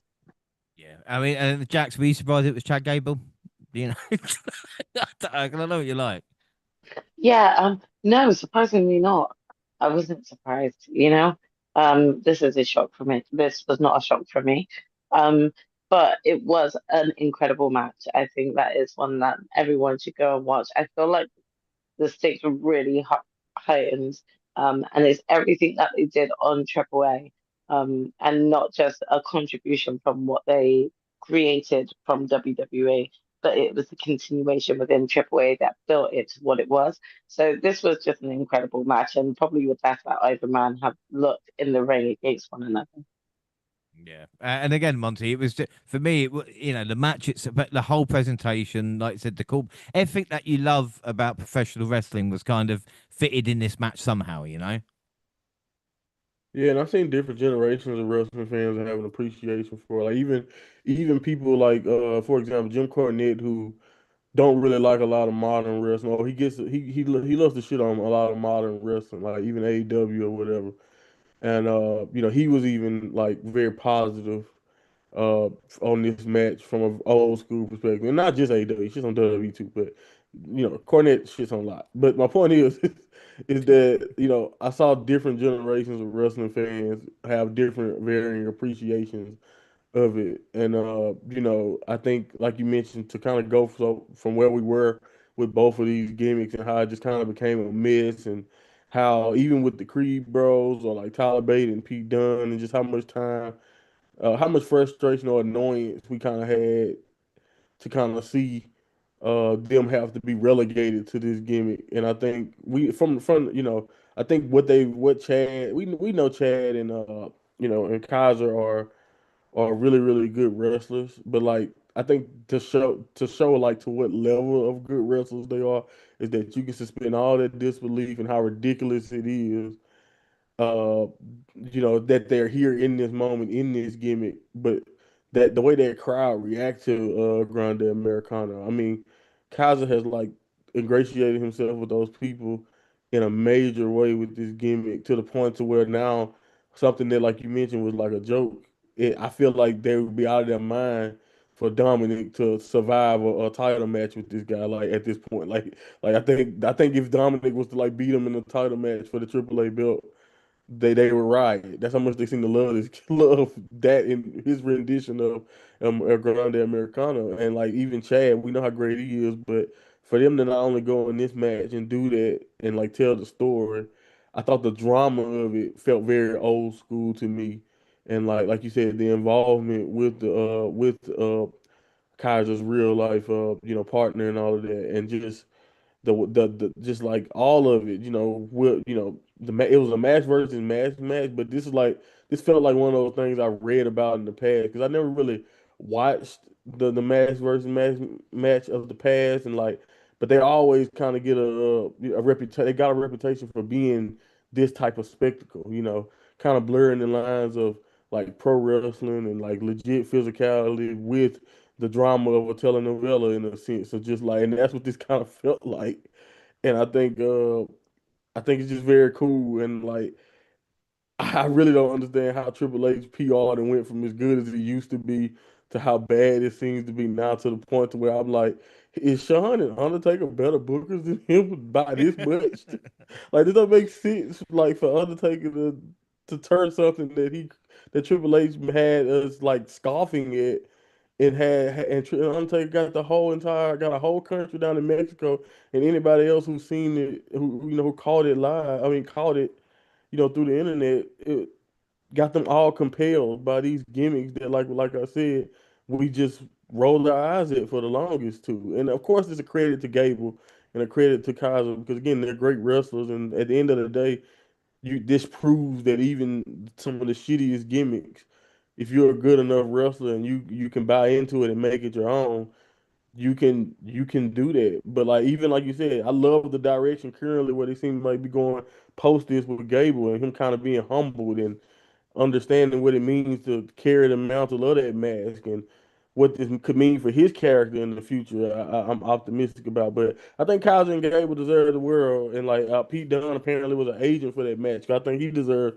more credit and love for help putting that match together. I just think everybody involved and like Undertaker, like I said, whoever calling the shots down in AAA, they all got to tip their cap because I think this is a really good piece of business for them. And I think you never know. I think now because I think what's next seemingly might be next up is like I said, Kaiser or Grande Americano might be heading towards challenging for the AAA World title, which I think Dominic still has. That might have way more eyeballs on it than it would have had without this dramatic feud now, because I think at this point, El Grande has kind of made AAA heels. Yeah, without a doubt. And even that, I think that is the kind of room match for the next big show, as we say, is going to be Dom versus Yeah, Triple El Mania, I Grande think. Americano Triple Mania, yeah, in Vegas. So, that'll be interesting to see what else, because, like I said, Vegas, is the wrestling capital of the world at the moment. Uh, But we'll carry on, and we're here for the Clash. So, May 31st, we've got Clash in Italy kickoff. Turin, that is in Italy. Joe Tess, Big E, Corey Graves, Sam Robertsberg, and then backstage, Byron Saxon and Catherine Kelly. We've got to sit down with Cody, and Cody says he's lucky, but he's addicted to the top. And it was 10 years since his firing. I mean, Gina, does it seem like 10 years ago Cody was fired? I suppose it does, really, doesn't it? In a way. Yeah, it But does. he's come It back does for feel about like 4 a years ago. while away. So when he says 10 years, it's kind of like, sounds about right. I mean, he's been back about 4 now, hasn't he, really? So, it's like, yeah, no, I suppose. Graves sit down with Lynch. Becky calls Soul Ruka Soul Rookie, and Soul joins the panel. She said she was cleared that day, but only wrestling 4 years. So, Jaxie, it means you've been doing a podcast longer than Soul Ruka's been wrestling. Yeah, this doesn't surprise me somehow. I mean, we've seen kind of, the is it LFG? Is that what it's called? Um, and so and even Alexa Bliss, I think, started and got in really early. So I'm not even surprised by this. Or Liv Morgan joined the panel after because, why would you want her wrestling? She is women's champion, if anybody has forgotten. We got a Wade sit down with Gunter, and he wants to even the score with Cody. Joe Tess and Biggie move indoors with Javon joining them. We got a nice video of Bruno Sammartino, of course, an Italian legend in WWE. And Triple H interviewed, he says Roman Fatu is the biggest match on the card. Main show, and do you know what? I've actually been to Turin, and it is beautiful. And I went to the Stadio degli Alpi and watched Torino play in Serie A. You see, I don't talk much, but that was a sentence. First match was the undisputed WWE Championship, Cody Rhodes versus Gunter. The action went back and forth early with each man trading blows and neither be able to gain a sustained advantage. At one point, the champion delivered a pedigree to no avail, and the challenger answered moments later with a powerbomb that also failed to net him the win. Gunter kicked out the crossroads as Michael Cole questioned whether it's too early for the American Nightmare to try to put his opponent away. Rhodes followed with a Cody Cutter attempt, but Gunter caught him with a sleeper. The champion rolled into roll up for two. Luis Ganarelle reapplied the sleeper, rolled over, put his full body weight on top of Rhodes, but the babyface showed grit and determination fighting out of it. However, the relentless Villain reapplied the hold, forcing the champion to look for the ropes for the sanctuary of the break. Then we got exchange of chops and clotheslines, a Cody Cutter across Rhodes that earned the champion the victory, despite a controversial finish that saw the official miss Gunter's foot under the bottom rope. Monty, what are your thoughts on this? Ass. No. Uh, it wasn't bad. It wasn't ass. I'm being harsh. I think I was just let down. I think I think like you mentioned earlier, James, this is the freshest match we fucking had on this card. Like the one that's supposed to feel like the most intriguing in my opinion. And I just felt like it just happened, and it just felt like for something that's supposed to be for the undisputed title, and we have somebody like Gunther in it, and we have Cody who is you can argue about it, but he probably is the best, or at least second or third best wrestler in the entire company. And and he got the world title. That's supposed to mean he is the best. And it just felt like a match, and it started the show. And I'm not saying placement it makes sense, but I've seen placement matches start. I've seen title matches that started the show that really got you amped up. I don't know why, and it wasn't just the finish, because like I kind of figured it would be some type of BS with the finish, because like I don't think, just based on the few we've gotten so far, I didn't think this would be a culmination. I felt like we still had a ways to go with him and Gunther, and like even coming into this, I was kind of thinking to myself, should Gunther win? Because I feel like Cody, if they're gonna keep waiting to pull a trigger for some type of character switch, then it feel like we're just gonna be running in place with Cody. Yeah, I think that's one of my issues right now with Cody's run, is that since after the Randy Orton stuff, it just felt like we still running in place, and even with a fresh opponent with Gunther, it still don't feel any more unique. So I was really disappointed, in my opinion, that I didn't come away from this match wowed by either the wrestling or anything that they even tried to do in it. It kind of felt rushed, and then when you come back and you look and you find out, oh wow, this was a 10-minute world title match that started the show, and it didn't wow anybody, or it didn't really do anything unique. Uh, I'm not saying they didn't. I thought they still worked a solid to a good match, but I just think for a world title, most important belt, and for guys that we look at as two of the best in the world, they deserve better than this, in my opinion. Even if it's a placeholder match, I prefer it to be way more compelling than this. Yeah, without a doubt. You make an excellent point now. And Gina, it's true, isn't it? I mean, I'm not sure why this was only over 10 minutes. I mean, are they just saving it for the rematch? Is that how little they care? Like, we'll give you longer later. Yeah, I mean, I 100% agree with Monty. This just wasn't it for me. This probably will be my lowest ranked match on the match card, or one of them. But I just wasn't into it. I wasn't sold. I didn't think Cody was going to lose it here, because I didn't feel like they built up the feud between him and Gunther enough. But like you said, with it being just even 10 minutes, it's like, were you just always holding out for that second match to build it? And why is it always got to be done in a series of two or three matches? Like, yeah, it's a bit exhausting, and I kind of was a little bit checked out for the beginning of the show in this match. Yeah. Yeah, I mean, the crowd was hot and into comfort, but again, Jaxie, it's a little bit strange when the thing that impressed me the most about this opening, like, 20 minutes was that Corey Graves was on commentary instead of Wade. And Corey was in Mexico the previous night. And I was like, that's some travel he's getting under his belt. You know what? I hadn't even realized that either. Like put two and two together that Corey had obviously been in Mexico the night before. It didn't really register until you just said.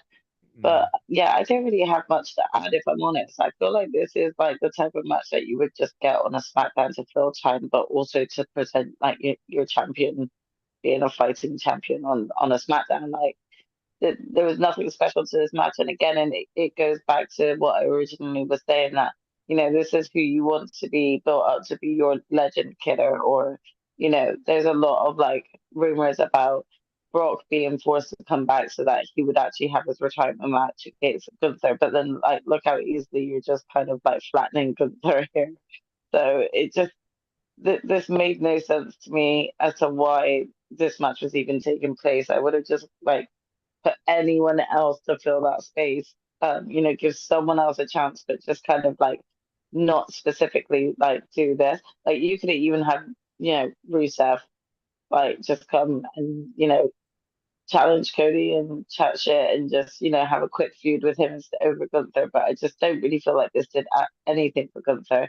Even with them trying to, have this storyline of, the ref missed his leg being under the ropes. It I, Again, it just feels like a regular cheap tactic that they use to protect wrestlers, and like you get over it at some point, and I'm already there. I'm already over it. But So yeah, yeah. No, what was your vote? I was about to say the finishes, have been awful recently. And Yeah. even the way the camera was and the angle, let us see it Hmm. then, rather than Yeah. having to wait. Do you know what I mean? The commentators Until go, "Oh, until I the think something replay. happened." Then, yeah, Yeah, like, yeah, because they didn't put it on the right angle, and then we didn't actually see, his leg until it actually went to the replay, and they showed it from a different angle. I think this is like something that we'll also discuss in another match a bit later, just with regards to bad timing and bad camera angling and bad uh, moments being caught, and it's becoming a bit repetitive now. yeah, without a doubt. And it's still weird to see like scary movie plastered everywhere as well in the ring. um, anyway, Cody has lost the title in Europe this year. That was when Drew McIntyre beat him for the WWE Championship. Oh, I guess I did mention Drew McIntyre. Out of five, then Monty, what would you give it? I'll give it 3 3/4. Like I said, I don't think it was a horrible match. I just think it's underwhelming for what we're talking about a world title match, man. I think it needs to be better than just a match. Yeah, without a doubt. Gina, And 3 1/4. Jaxie. 3.5. And I'll give it a four. The WNR prediction league this after Double or Nothing before the Clash WWE League. Jackson Gina on three. I'm on two. Monty's on one. AEW, I'm on one. Monty Jackson two. Gina on three. And bonus, Jaxie's on eight. Gina's on 10. James and Monty tied on 12. Predictions for this one. We all went Cody, so we're all on one. WWE Women's Championship next, Rhea Ripley versus Jade Cargill. And the challenger controlled early, preventing Ripley from building momentum by taking her down with a fall-away slam at ringside to a chorus of boos. Cargill leaned in a strength advantage, clubbing Mummy with forearms to the chest and then whipping her hard into the corner. And she maintained control, grounding Ripley and working a headlock. When the champion fought back to her feet, the Storm forced her back to the mat, but missed elbow drop and a failed charge in the corner allowed the Eradicator to mount her comeback. She broke out a missile dropkick, a razor's edge, and a shining wizard, but was unable to keep her opponent down as frustration and exhaustion set in.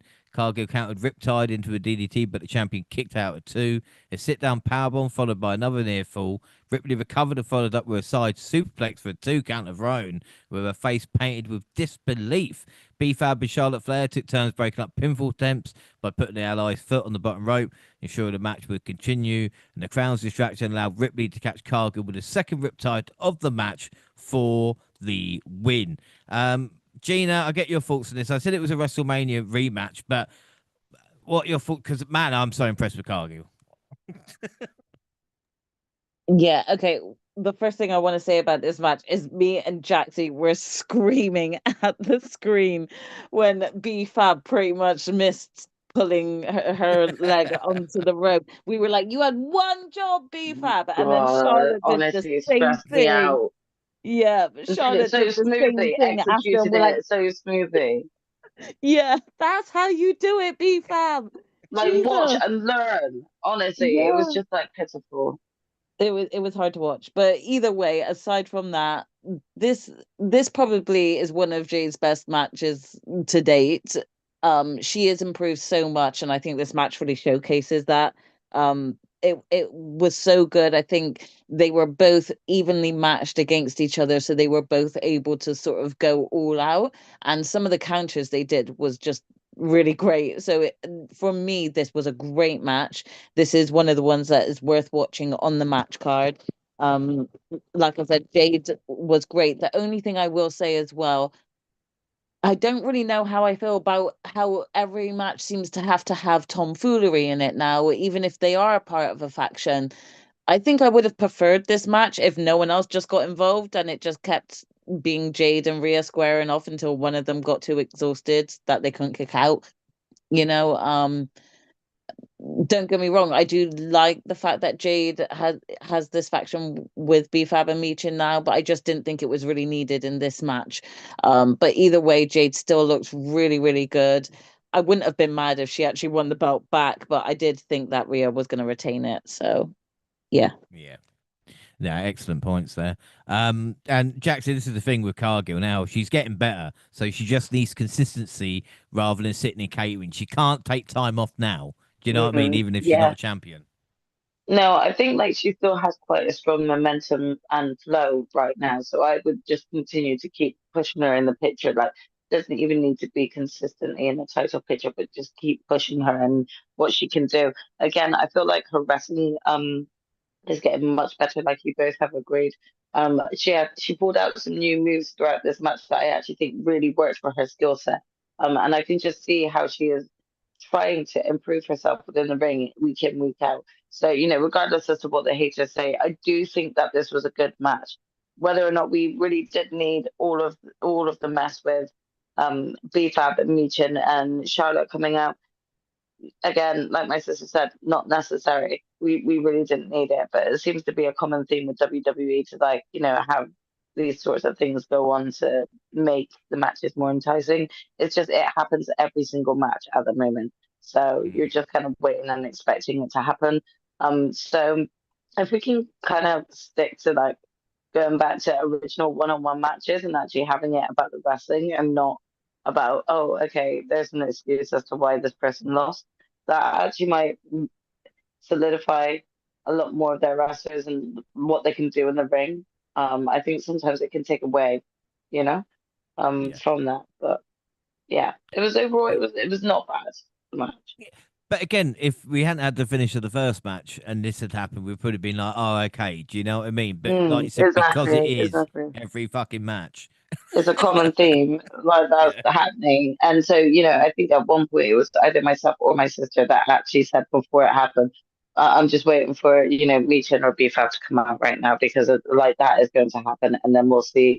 We thought both Alexa and Charlotte, turns out it was only Charlotte, but we were still right, Mm, So we were just yeah. waiting for that to happen. Without a doubt. And again, Monty, like I said, the girls have made some excellent points. But one of the things that I thought was interesting as well, I don't know about you, was Liv just sitting in the crowd because Ripley is the real women's champion, it seems, right now. Why don't they just unify it? Yeah, I mean, if we get to the point where you can't use them, like I understand.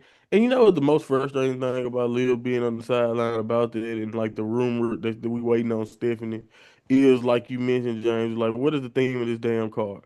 So we got her waiting on the sideline for a rematch instead of giving her someone fresh to just like to work with, and like she could be having a match on this card too.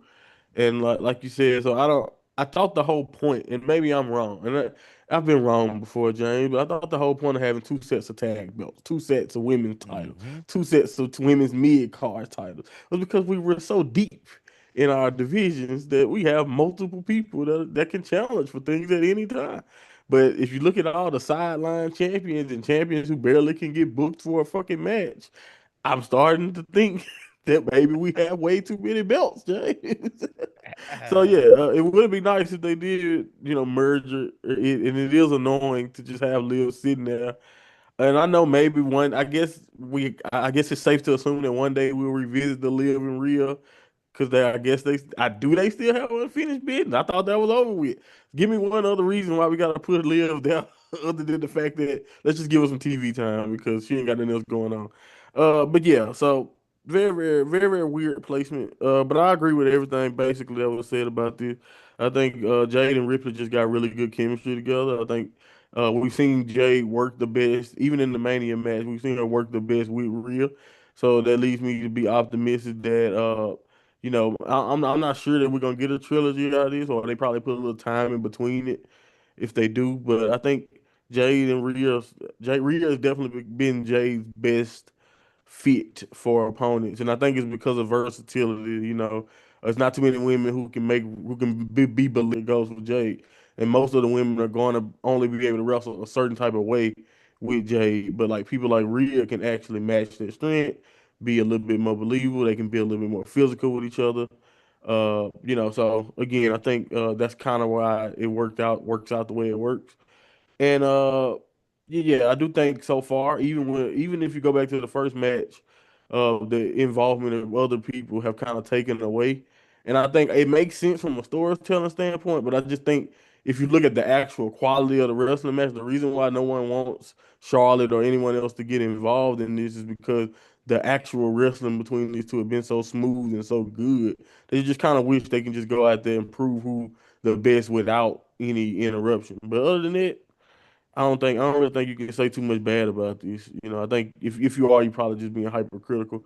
I thought it was a really good match, and you know, I hope Jade can find her way back to the world title. I don't know when or how soon that will be, but I do believe Jade is proven, which is kind of funny. They gave her the belt and she barely fought with it, so she couldn't prove that she was worthy. But in one feud with somebody like Rhea Ripley, it already seemed like Jade was in the right position holding that belt because she seems like she is capable of having competitive matches consistent. Like you said, James, just all about putting her in that situation.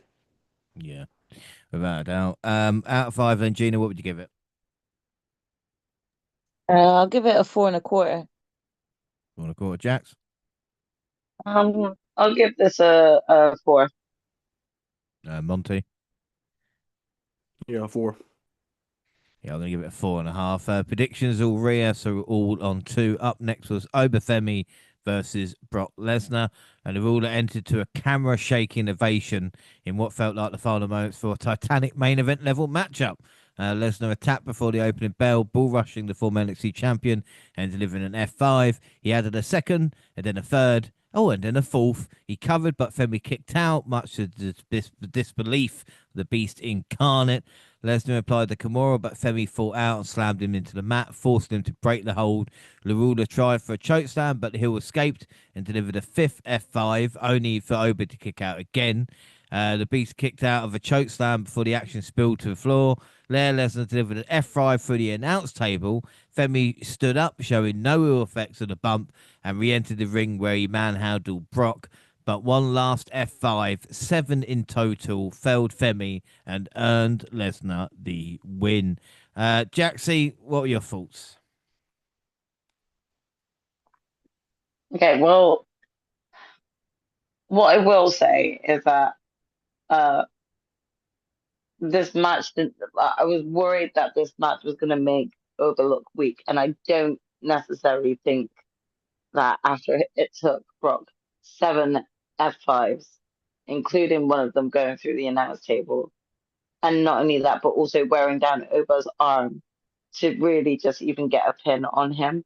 Um, but my thoughts really very much are in alignment with what Monty mentioned earlier regarding Brock and Oba. Like, we all know that Triple H and WWE love their, bouts of three. And the moment that we had seen Brock turn up and take out over on Raw to let him know that this was not over. It was only gonna be a match of three if Brock got the win here. So as much as I'm really just like not pleased that Oba took the L here, uh, I also am not mad at like the match itself because I don't think it necessarily made him look weak. Yeah, but for me, it's just one step forward, two steps back all the time. Like I It said, is. It is exactly. Like, I think this was necessary? No, Brock should have stayed gone. This would have really just like continued to sort of heighten everything around Oba. I think at this point Oba had still been undefeated, so now Brock has kind of like already ruined that streak, and it's kind of like, was this necessary? No, it wasn't. I hope that in round three, Oba puts him down for good, and that's it. That's the only reason why that this could actually be like work for Oba at this point. If not, then what are you doing, WWE? You literally had like gold with this man. So I guess the one thing I did like is like what Oba said at the end of the match as well. Um, Straight away he already was letting us know like this ain't over, this ain't the end of it. Um, it made him look strong still. It was just not necessary. yeah. I mean, again, like, I know you said Obi didn't look weak as such, but I'm just sick of the same. Once I've seen a Brock Lesnar match, I've seen them all. You know what I mean? And it's just the kind of the same thing that he was either doing with Roman or something like. I mean, Monty, I know I'm negative. I'm probably not going to help coming to you now on this one, but it's just with Brock. I thought we were done, and it's just like, okay, right now we're gonna have to wait, and then hopefully, Oba gets the, well, Oba will fucking get the win. If he doesn't, then I'll leave. You know what I mean? That's, oh. Yeah, no, don't even bring that scenario up. Uh, yeah, I mean, you probably you was 100% right about coming to me being the wrong idea because uh I was just very indifferent about all of this. I mean, I think that's the thing. I mean, it'll be different if Brock was coming back to do something unique with Over and like actually like they were gonna try something. But like you said, the writing was on the wall, not only with the result but with the process. Like I think we already know that Brock is only capable of a finisher fist in a sense. And I think that's what made that our first match so cool is because even though we probably, it didn't end up just being a Goldberg Brock Lesnar finisher fest. It like over dominated, and it was cool to see Brock on the receiving end of it. But again, you can look at it if you want to be optimistic. You can say, yeah, oh, it took 7 F5s, and Oba went through the table and got up, and look how much it took. But if you've seen, like you said, if you've seen Brock Lesnar any number of times, when he's feuded with different guys at different times, he always have at least one match like this, and where it takes 30 fucking finishes for Brock to come out on top. And it's just depending on your investment. Like as somebody who as despite him who he is personally, I do have a little bit of respect for Brock because I've been here for his whole entire run, at least professionally. But even as somebody like me, like you said, I told y'all when he first came back, I think we've already done everything that we could do. And I don't think that's the problem I got the most with this is that this doesn't add anything for Brock. It doesn't even this obviously in my opinion doesn't really don't really do much to Oba because I think it's more than one way to show us that Oba is a tough SOB and I don't think this match does that. And then even something they did in this match, as cool as it was to see Oba stand up, what they did in that table spot, I think I even saw AJ Styles mention it in like an interview or something. But like what they did in this table spot kind of affects, in my opinion, the match in the main event because that's an actual no rules match, and you taking away something that could have been unique for Roman and them. And I'm not saying that Roman and them need, but you don't. This is just a regular singles match, Mm. and you're doing that spot to just try to put over how tough Oba was. Which again, like you said, I'm not saying it wasn't a cool idea. I'm just saying, like you said, I came away from this despite all of that, despite your efforts a match shouldn't be what can they do to actually make me care? And I think that's the problem that I have with all of this. I don't want to go into a wrestling match and I'm just saying, well, let's see if they can do something to make me, be invested in this instead of feeling like it is what it is. And nothing in that 6 minutes, in my opinion, did anything for me that made me feel like I should care any more about this than any other match Brock has had. Yeah. And I think this is the thing. And Gina, there was a moment in the match, like I said, Oba got up from the announce table, he went into the ring, and he picked Brock up, from the fall from grace or wherever it is. Brock reversed into the F5. If Oba had reversed the F5, hit a fall from grace, and then pinned Brock, would have anything changed Brock's side of things? As in, would the crowd have been like, "Oh, Brock's weaker now," or would it have made the story even better that Ober's beaten him twice in a row and Brock's like, "I need that third match because I need to beat you.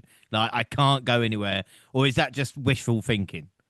You know, like- I mean, I don't know. At this point, because Brock is becoming a bit of a one-trick pony, it does feel like always just wishful thinking, regardless as to whether Brock got the win or Oba got the win. Like, I still think the result would have come into the same way, you know? So, it- yeah, I am a bit in two minds. I'm similar to how both my sister and Monty are feeling in terms of I don't necessarily think this match should have happened. I think they should have just left it when he took off his damn boots.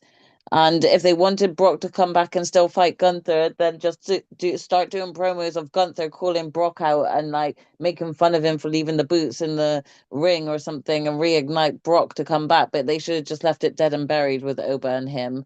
I don't think it was necessary to have to do this. And Brock is a one trick pony to me. For me, when I was watching this match and I saw him have to dish out F5 after F5, and even you said it, James, he has quite a few matches where he does just bash out his finisher move a countless times to get that win. Is that all you know how to do, Brock? Do you not know how to do anything else? It seems clear that it is. And so what would this actually do for you career-wise to get a win over Oba? Even if you go to this third match and Brock gets the win, what are you going to do now? What, go on to get the main title belt again? Like, as Monty just said, I don't even think it was necessary for Brock to even come back. There's not really anything for him to achieve. Um, Unless he's going to sit there and happily put people over, is pointless to me, regardless as to of the outcome. And if anything, he should just be pushing over. Yeah, and I think the thing that frustrates me about Brock Lesnar, and again, I understand people that watch his career and people, respect him and everything else, but I saw LeBrock in like 2003. You know what I mean? When he was an actual really good worker, and then when he came back in 2012, 2013, it was this Brock, and this is what we've had, and I don't like this Brock as much. Again, that's my problem. Everybody else, but might love Lesnar, and the European crowd did because this was the first time as well since 2002, Brock Lesnar has had a match in Europe, which just shows you fucking how much he cares, I suppose. Scores out of 5, then. Jaxie, what would you give it? I'm just gonna give it a 3. Give it a 3. Fair enough. Monty?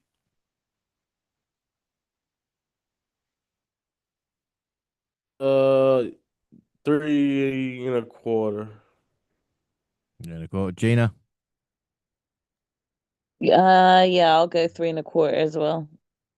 I'll give it 3 3/4 predictions. We went Brock, so went 3. I tell you something that I really enjoyed. Santino in the crowd was a great callback. Let's not forget about the Milan Miracle back in the day. He's not even Italian, but the reception that he got was brilliant. Anyway, up next, Women's Intercontinental Championship, Sol Ruka versus Becky Lynch. And Ruka utilized her athleticism and created offensive arsenal to keep big time Bex off guard early. Lynch turned the tide low and worked over her opponent using her own momentum as the fight spilled to the arena floor. Back in the ring, the competitors threw uppercuts, and Ruka leaned on her speed to quicken the pace and put Lynch on the defensive. A missile dropkick sent the champion across the ring, and a running knee earned the challenger a near fall. Ruka tried for the soul snatcher, but the man caught her in a disarmer. Babyface countered out and into an STF. Counters and reversals continued until Jess Carr was forced to jump out of the ring to avoid a collision. The inevitable conversation with Lynch followed, allowing Ruka to fight her way back in the match. Ruka delivered an X Factor from the top rope. The champ kicked out of two. Lynch cut off the momentum, shoving Jess Carr into the ropes, which caused the challenger to lose their balance. But it did not matter, though, as the Paperface blocked a DDT by getting the hands up, rocking Lynch with a super kick. And then Ruka hit the Soul Snatcher and became your new women's intercontinental champion. Wow. Monty, what were your thoughts on this?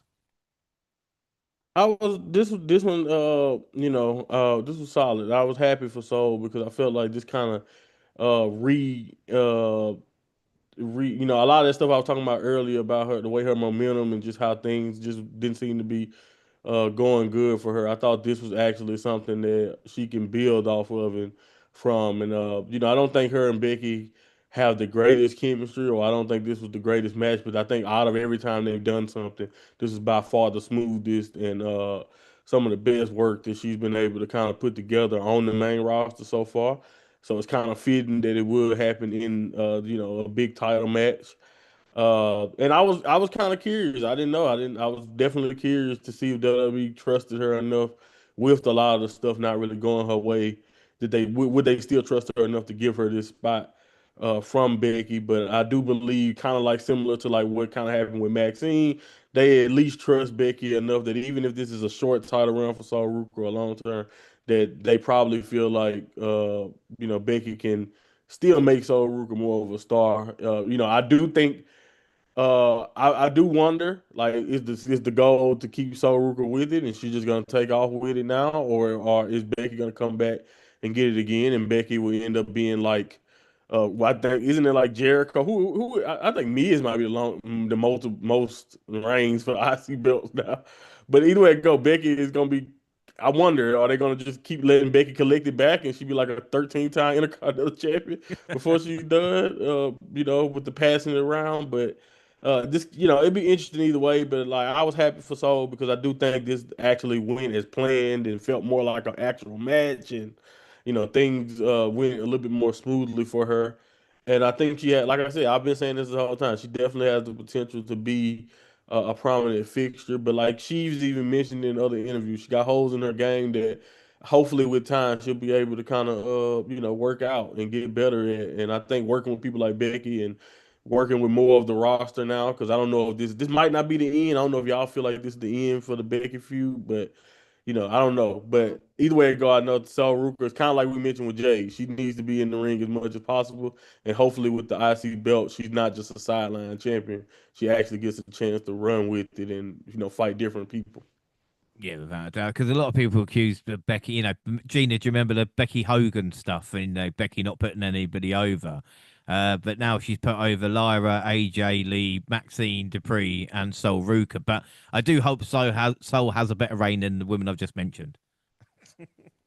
Yeah, I mean, Becky has had good matches with each of them, and so you can't really say that she doesn't put people over. But yeah, in my opinion, if they're going to give this to Sol, then please at least let her have a decent run more than the previous ladies we just mentioned. Yeah, without a doubt. WWE got to work on their finishes. Jaxie, I don't want to keep coming to you, repeat myself, but literally, WWE got to work on their finishes. How is Jess Carl still refereeing her matches? I just don't know. But again, this wasn't bad, and it was nice to see Soul given a chance. Yeah, I mean, again, this is very much kind of what we are seeing across the board with the men's sort of like IC and US belts when it comes to the likes of like Ilya Dragunov and Trick Williams and Carmelo Hayes, them all getting that opportunity and that shot and it actually, sort of elevating them. And that is exactly what they need to continue to do with the IC title. As you said, it kind of hasn't worked when it comes to previous title holders. But hopefully, as Monty said, if they keep putting Soul in that ring and keep working her and she keeps working hard for it, I do think, this could be another um, potentially successful sort of push for a new younger face to sort of like help bring the division to where it needs to be, especially when it comes to the IC run. Becky's done all she can at the moment, so now let's see what Soul can do. Yeah, without a doubt. So out of 5, then, Monty, what would you give it? This I give it 3.5. 3.5, Gina. 3 3/4. And Jaxie. I gave this 3.5 too. Yeah, I gave it 4.25. Predictions, I went Lynch, the rest went Soul. So I'm on 3, the rest are on 4. For fuck sake. I just might not do predictions anymore.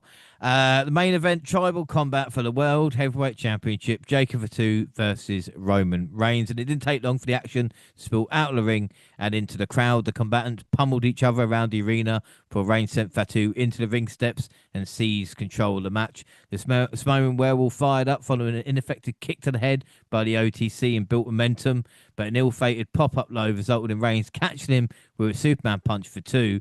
A second halted another for 2 offense as the action returned to the floor. Reigns pulled a toolbox out from underneath the ring and repeatedly bashed his opponent's right hand with it in an attempt to take away the dreaded Tongan death grip. When the challenger attempted to drive the champion through the guardrail, Reigns caught him with a Superman punch, then added a spear through a different guardrail. Back in the ring, he delivered a spear, but Fatu kicked out before 3. I do this because I love you guys, Reigns said, embracing his inner gaslight and then exposing the corner turnbuckle in defiance of claims he needed one to win at Backlash. Fatu capitalized on his cousin's hubris and delivered a spear of his own. The challenger delivered a moonsault and made the cover, only for the champion to deliver a low blow during his kick out, a la the tribal chief of years gone by. Reigns recovered, repeatedly slammed his cousin's face first into exposed turnbuckle and speared Fatu through a table in the corner. One final spear earned the OTC the win. And after the matches, Reigns, Usos, and Fatu exited the ring. Solo Sikoa, Talatonga, and Tamatonga appeared in the crowd. Not the MFTs, please, no. Gina, what were your thoughts on this? Yeah, I thought this was a good match. I think Roman and Jacob really got the crowd hyped and into it. They were all loud throughout the whole of the match, so there was no real sort of dead bits or quiet spells. Um I'm laughing at you crying at the MFTs because yeah, it just why are you turning up? Why are they turning up at the end there? Like that it don't know. It just made no sense, and yeah, the MFTs is just really not working for me. But regardless, I think Roman and Jacob had good chemistry. They put on a great match, and it did feel like it had the higher stakes of it being a tribal combat match. With how hard they went with against each other. I'm not surprised by the outcome, but I am curious as to how it's going to be going forward because after Jacob lost the first match, it's like he didn't want to accept it and he didn't want to bend the knee to Roman, you know. So now it's like, are you going to be willing to do that? So yeah, it'll be interesting to see how Jacob reacts to losing the tribal combat match. But I thought it was still interesting. It was still a good match. Um, yeah, it did what it had to do, I guess. But again, as you said, you make an excellent point. It made me quite laugh, because Fatu got pinned, and then afterwards he just gets up, going, just joins the tribal chief and the Usos like nothing happened. Like, well, I've got no choice now, guys. You know what I mean? One's in the Yeah, air and all that like stuff. you didn't just disrespect Roman for a couple of weeks by using their own family move against each other, which they say is a big no-no. And now he's like, okay, well, I've learned my lesson, so yeah, Yeah, move come along, over. it's fine. Jaxie, there was a lot He of got rumors that neutered. He got neutered. he really did. But again, I don't want to see him trying to take over the trial. Don't give me 2 years of that storyline. Do you know what I mean? But then Don't again, have him chanting, "We love you, oh I Roman," feel, please. again, yeah, I feel like Monty brought this up earlier. We don't need another 2.0 of sort of like the tribal chief just running things for the next 2.5 years, So I really hope that this is something that is short-lived. But I guess the only thing I've got coming out of this match, if I'm being truly honest, is what made this match tribal combat. I think the fact that they had to acknowledge everyone afterwards, maybe, and it was no disqualification. That was the result, was it? Like that Look, that don't was the ask only me. stipulation. Because I I was think so. just kind of like, Yes. I don't know what I was thinking. I don't know, but It's I not was like just like, what what is it? was the Just thing like Great tribal Carly combat? used to wrestle in? I can't remember Well, what was I just the thought, cage. tribal Like a combat is bamboo another cage word around for the no ring. DQ net now, like that. But whenever someone says like a stipulation match, I'm like, okay, so basically a no DQ, yeah?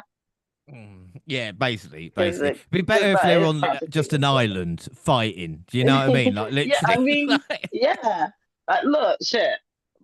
Like AEW gave us like one of the best matches with Darby Allin versus Pac on a fucking golf course. So I think if they could fucking make it work, then they could have at least gotten decorative and put them on Yeah. a freaking ring island or something. I don't know, just to make it feel like it was a tribal combat or just, like put like Mortal Kombat like posts up everywhere. They should have been sponsored by MK and not freaking Scary Movie and then like played into that. I don't know.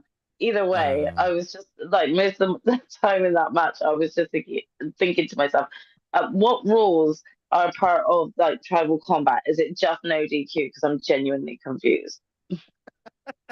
no, it's true. It's true. And Monty, again, the rumor was that Jacob Fatu was injured, but he didn't look injured. And also, it's good to see Roman have his working boots on, you know?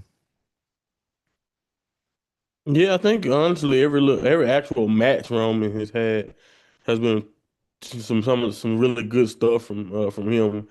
I just think that it's the in betweens and it's the storytelling, it's the process, and it's the fact that I felt like we're rehashing everything that we've seen before. And I know unfortunately, I think the very first time we did Tribal Combat when it was Jay, I think I think at that time Roman's father and all that was still alive. I'm trying to think what was unique about it then. And I'm like, I do remember like the Ula Fala and all that being involved and stuff. But again, I don't think they did much that was really. I don't think it was anything that's unique to the actual match, other than the fact that the both guys are, part of the family. I guess is that the stipulation? Like only two family members in the street fight makes it tribal combat. I don't know, but again, they. I thought it was a good match. I just don't know if it was a good.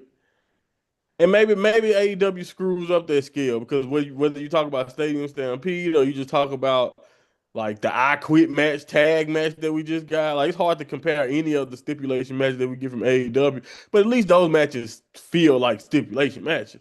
This just, again, it's just like you said, it's just no disqualification. And I thought they did okay. And like you said, if Jacob was fighting, was hurt, I think he did really good for somebody who was supposed to be hurt. But again, yeah, to me, a lot of my investment in all of this got a lot more to do with where do we go from here from a storytelling standpoint? What version of the bloodline, or like what are we trying to get? Like, all right, a lot of bloodline fans I know are trying to tell me, well, this is the bloodline, but we're running it as faces this time. Well, usually when you're a babyface, you need a threat. Who is a bigger threat than Roman? Who is the threat to Roman? Can anybody tell me that? Can anybody give me the big bad guy that the new version of the Bloodline will be fighting? It damn sure ain't Solo. Like he's It's not the already beat MFTs. Solo. It's not. Right, he's already did that to Solo though. He's already beaten Solo down. Like who else who's left? Like that's my problem with this. It's just where it's like or even the other guy who was I guess was kind of trying to be a villain, but injuries and other things made Self have to turn face to where it's like, of course you can always go back to that Roman versus Self because they got history and Roman still ain't ever beat him. So I'm pretty sure logically that might be where we might be going immediately. Maybe not. But I'm just trying to think that if we're doing bloodline as baby faces, what's going to be different and who is the big heel that Roman is gonna have to overcome because that's usually what a babyface does. They overcome something. And unfortunately, Roman is still by far the biggest star. And like I don't know everybody who's going coming to Roman is coming up to his level. Nobody really is like a threat over to Roman to us. And that's a big problem to me if you're saying this is some face run. So unless you're just cheering for the bloodline because you just want to cheer for the bloodline, why are they baby faces and what are we doing next? Why does he need his family in his corner at this point? We've seen him beat Jacob, handily now twice. I can say handily, but he beat him twice now with not really interference or any of it. So what is the whole point of this version of the bloodline? And also, he's got a general manager that will fire people that are too rough with him. Do you know what I mean? Because Jacob is Right, going to be right. fired. Like that's Exactly. and He got Roman's like, no, no, management no. on his side too. So again, what is the threat? What is the Give me the hurdle that Roman has to jump over right now that makes him the hero that we need at the moment. Like he's not. It doesn't. So unless you tell it, so to me, everything points to either that, everything points to them going back to like being bad guys, and it's just like we already done this. We already done it. So it's like unless again, I don't want to get too far ahead of myself. We'll wait and see. Maybe something is in the books and they're cooking up something. But for me, my biggest worry right now is that the freshest thing on this show was not exciting, and it seemed like we walked away. Even when you got Jacob following Roman, it felt like even Roman said it like you guys are next talking to the MLTs, James, and that sounds like we finna get Roman feuding with the MLT. No. And who the hell wants that or interested Oh, in that? Seriously, oh who's interested God. in that? Oh, it hurts. Oh God. Right. Okay. Out of 5 then for the main event, Gina, what would you give it? A 4.25. 4 1/4. Jaxie? Um, a 4. For Monty. Yeah, 4, good score. And I'll give it a 4.5. Predictions, we all went Roman Reigns. So the final score, I'm on 4, the rest are on 5. So you guys all win and you all get perfect scores as well. Oh, that's fucking great. Like Well twice done. in a row now. Twice in a Oh, row. yeah. I think Oh, great. it's Well becoming done, a guys. pattern at the moment. Yeah. Hmm. Yeah. That's for Wow. That's someone. brilliant. WNR Prediction League after Double or Nothing a clash. This is fucking terrible. WWE, I'm on 2 points. Jaxie, Gina are on 4. AEW, as you know, Gina's on 3, Monty Jackson 2, I'm on 1. And bonus now, this is fucking ridiculous. Jaxie's on 9, Gina's on 11 now, just 1 point behind me on 12, and Monty has taken lead on 13. I thought, Monty, that maybe this year I could keep a league, but that's it done now. Is it done? Done. You guys win. All right. Well done. You guys win. We're not even at Ah, SummerSlam, James. Don't give up. God. I thought I had a good mania and it's all gone to shit, like you said, before SummerSlam. What is the point? Overall then for this card, Jaxie, I'll come to you first. What's your match of the night, your MVP and your score out of 10, please? Oh, I'm gonna give. This is tough. Okay. I'll I'll give match of the night to like the main event. Like no, actually, I'll give it to you. Okay, give it to Rhea and Jade. Um, Mhm. I'm gonna give MVP to Soul Ruka. Just for kind of being able to overcome Becky. And just make probably be one of the only people to have a real impact on this pay-per-view night. Um, out of 10, 6.75. It just was No. unnecessary and not needed. We're not AEW biased, everybody. We just like good wrestling. Monty, same 3 questions to you. Yeah. Uh, matches Jade and Rhea. I'm gonna give my MVP to uh, well, I guess so. Ruka makes the most sense, honestly. I mean, everybody else who won don't really need don't need much any credit for anything. Think about everybody who won. We got Brock, Cody, Rhea, and Roman.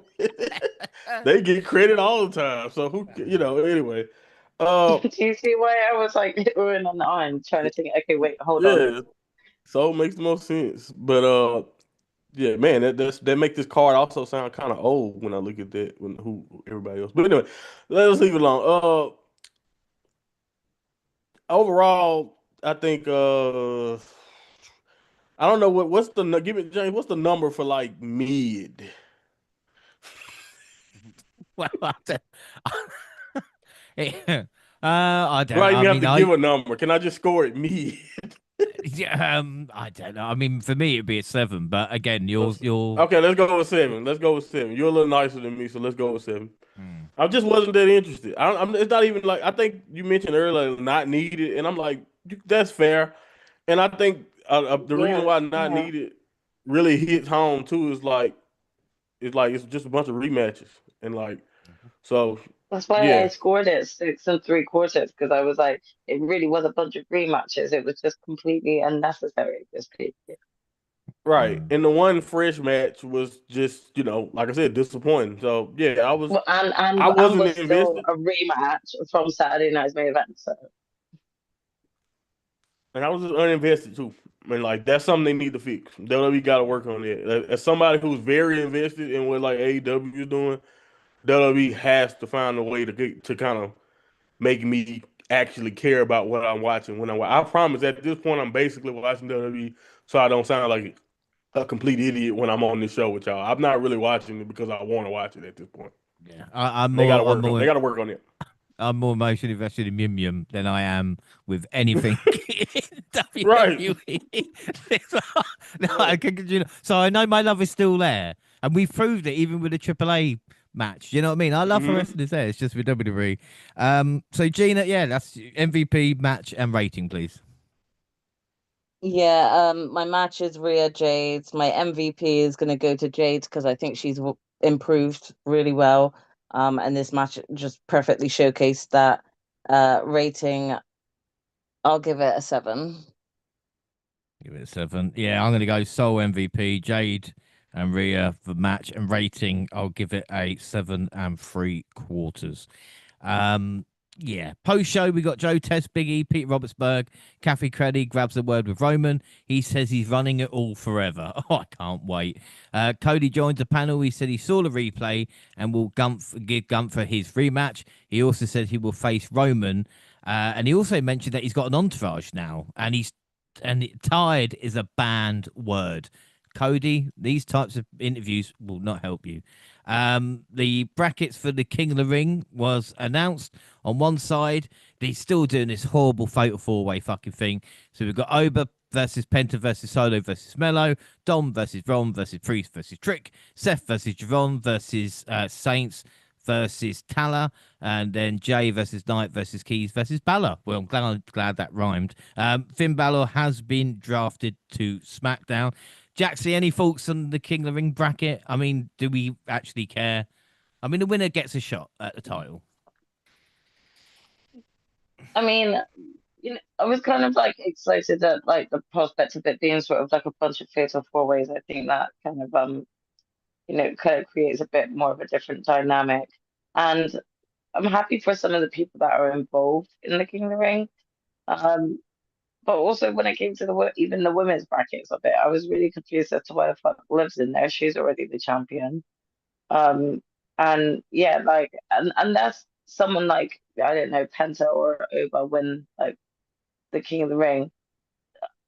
I don't know. The King of the Ring hasn't really like done it well in pushing those who win it to go on to win the title. So I'm just not really excited for it. Yeah, I'm with you. But the Queen of the Ring was announced as well. On one side, we got Rox versus Sky versus Julia versus Lash, Bailey versus Raquel versus James versus Jane, and then Cargill v Charlotte v Laura v Soul, Lynch v Bliss v Green versus Liv Morgan. Yes, the women's champion. Liv joins the panel and she says she's in it because she wants to win it all. I mean, Gina, is that just a horrible, horrible way of booking Liv Morgan, or does it show that the women's championship isn't strong enough? Which way are we going with No, it? I mean, I think it just shows that they don't have faith in anybody else to take that final spot and they just want to put Liv back in it. I don't understand. This is kind of like I think who was it? Was it Brock Lesnar who entered the Royal Rumble even though he was the current champion, so that he could choose his opponent or something like that, or someone did something like that. But for me, that just doesn't make sense. You're taking an opportunity away from somebody else who could be in that tournament. Um, yeah, I don't really know how I feel about this. I like Liv Morgan, but I'm like, do you seriously have nothing else for her to focus on whilst this tournament is going on for the other No. ladies? You can't just chuck another opponent out there. No, clearly, because they really don't want to go into the catering and see who's there at the moment to put against Liv. They really don't. Liv was So desperate to wrestle. That's what I feel like. She's like, damn, man, I ain't even wrestling at this point. Let me get in this tournament. They don't even put me on TV. yeah, You probably force my that way then. into a match. It doesn't make sense though, and it takes an opportunity away from another person who could be in it. Yeah. It's like, why is Liv doing the NXT house shows? Well, she she needs to wrestle, doesn't she? Ripley was interviewed. She spoke Italian, and Paul Heyman was last. He said it's not a big deal. Brock won, but that Ober lost. And again, Monty, I don't give a fuck. Paul Heyman cannot make me care about this feud. But I guess he made a point about it. No, he didn't make one damn point. Oh, good. Didn't make one damn point. He tried his best. He tried to save face. He doing his best to try to keep somebody interested in what they was doing. I mean, yeah, I mean he's doing his job personally, at least from his perspective. You can look at it that way, but yeah, I mean it ain't nothing you really can do or say to kind of save that. I mean, like eh, my point, my only thing is that when Brock was on his, he didn't have to fight the Rock again. When the Rock when the Rock passed the torch to him and he beat him for the title and moved on. Oba didn't have to fight the Rock too much. I mean, Brock didn't have to fight the Rock two more times to prove he was the next big thing. That's all I'm saying. Yeah, I'm just glad Hogan's not around to listen to that. He's like, God damn, I was right back in the day. Do you know what I mean? I should have had a rematch. So that is nearly it. I'm just going to get thought. Jaxie, I got your thoughts last week on AEW. So, Gina, you're the lucky one now. What are your thoughts on WWE since Backlash to Clash as we head to Night Champions? They need help. They need help. Seriously. I honest to God just don't see anything but repetitiveness throughout everything. The storylines all seem to be the same, regardless as to who's involved in the storylines. It just ends up in feuds and factions of people coming out to, just ruin the ending of matches or help turn the tides of matches. And you lose its appeal when you do it so often, and it just seems to be regurgitated at the moment by WWE, and that can actually ruin the matches, ruin the feuds, and ruin how people are invested in these things. So yeah, they need help. They really need the women's division to have some sort of merger of the belts, or I don't know, a pickup of and the division, because it just feels stale right now. The tag division is dire. R-Truth and Damian Priest really aren't doing much as the tag champions. The Vision are still trying to do something, but I don't care. Yeah, they really just need help. So Yeah. if you ask me who I'm preferring at the moment, AE Dub, AE Dub. Yeah. All right, calm down, calm down. We're gonna get hate mail. This is, well, that's it. We'll leave it there. Don't forget, across all social media, X at the WNR Podcast. I'm at the WNR Pod James. You can find the entire WNR team on the banner. Jackson, where can people find and follow you? On Twitch and X at Jaxie Scarlett. Perfect. Monty. At my Monty Pod. And finally, Gina. At Purple Pain. Yeah, Dublin also on Facebook and Instagram. Send us an email to dublinapodcast at gmail.com and YouTube, the Dublin Podcast, where we're celebrating 11 years of the WNR with Schultz. And I'm playing old games. And I know Monty always accuses me of being old. I'm playing Sonic the Hedgehog at the moment, and I'm getting some great ratings. So you oldies, stick with me, and we'll complete that. Plus, wrestling-related stuff as well. Of course, the podcast is live on YouTube and also on SoundCloud, on your phone, also Spotify and iTunes, but you can download, subscribe, rate, and review there. So that is it. Our next episode is next week, Monty, and it is NXT Update. We've got to catch up with that. The next time we're all together will be 3 weeks' time, and it will be our New Japan catch-up show, and that will be, I think, on the eve of Forbidden Door as well. I cannot wait. But until then, I've been James Rowlands, and I was joined by the fantastic Jaxie Scarlett. Oh, Jax, well done for winning again. Like you said, it's just Yeah. commonplace now. Well, it seems like this year is my year, so I hope to keep that kind of good streak going on into the next one. So we'll see. Yeah, and of course the mind of Monty. Hopefully NXT can be better than WWE. You know. We'll see. Not optimistic. Oh, I can't wait. And of course, the genius of Gina. Gina, as I always say, if I can't win, at least you. I hope you can. I don't even mean it. Do you know what I mean? I'm saying words that I don't mean. I was going to say thanks for being my own personal little cheerleader, but now I know you don't mean it. Uh, I'm still taking it. yeah. Yay, Gina. That is it. It's apt. The Roman Empire is stronger than ever in Italy. Thanks for listening, everybody.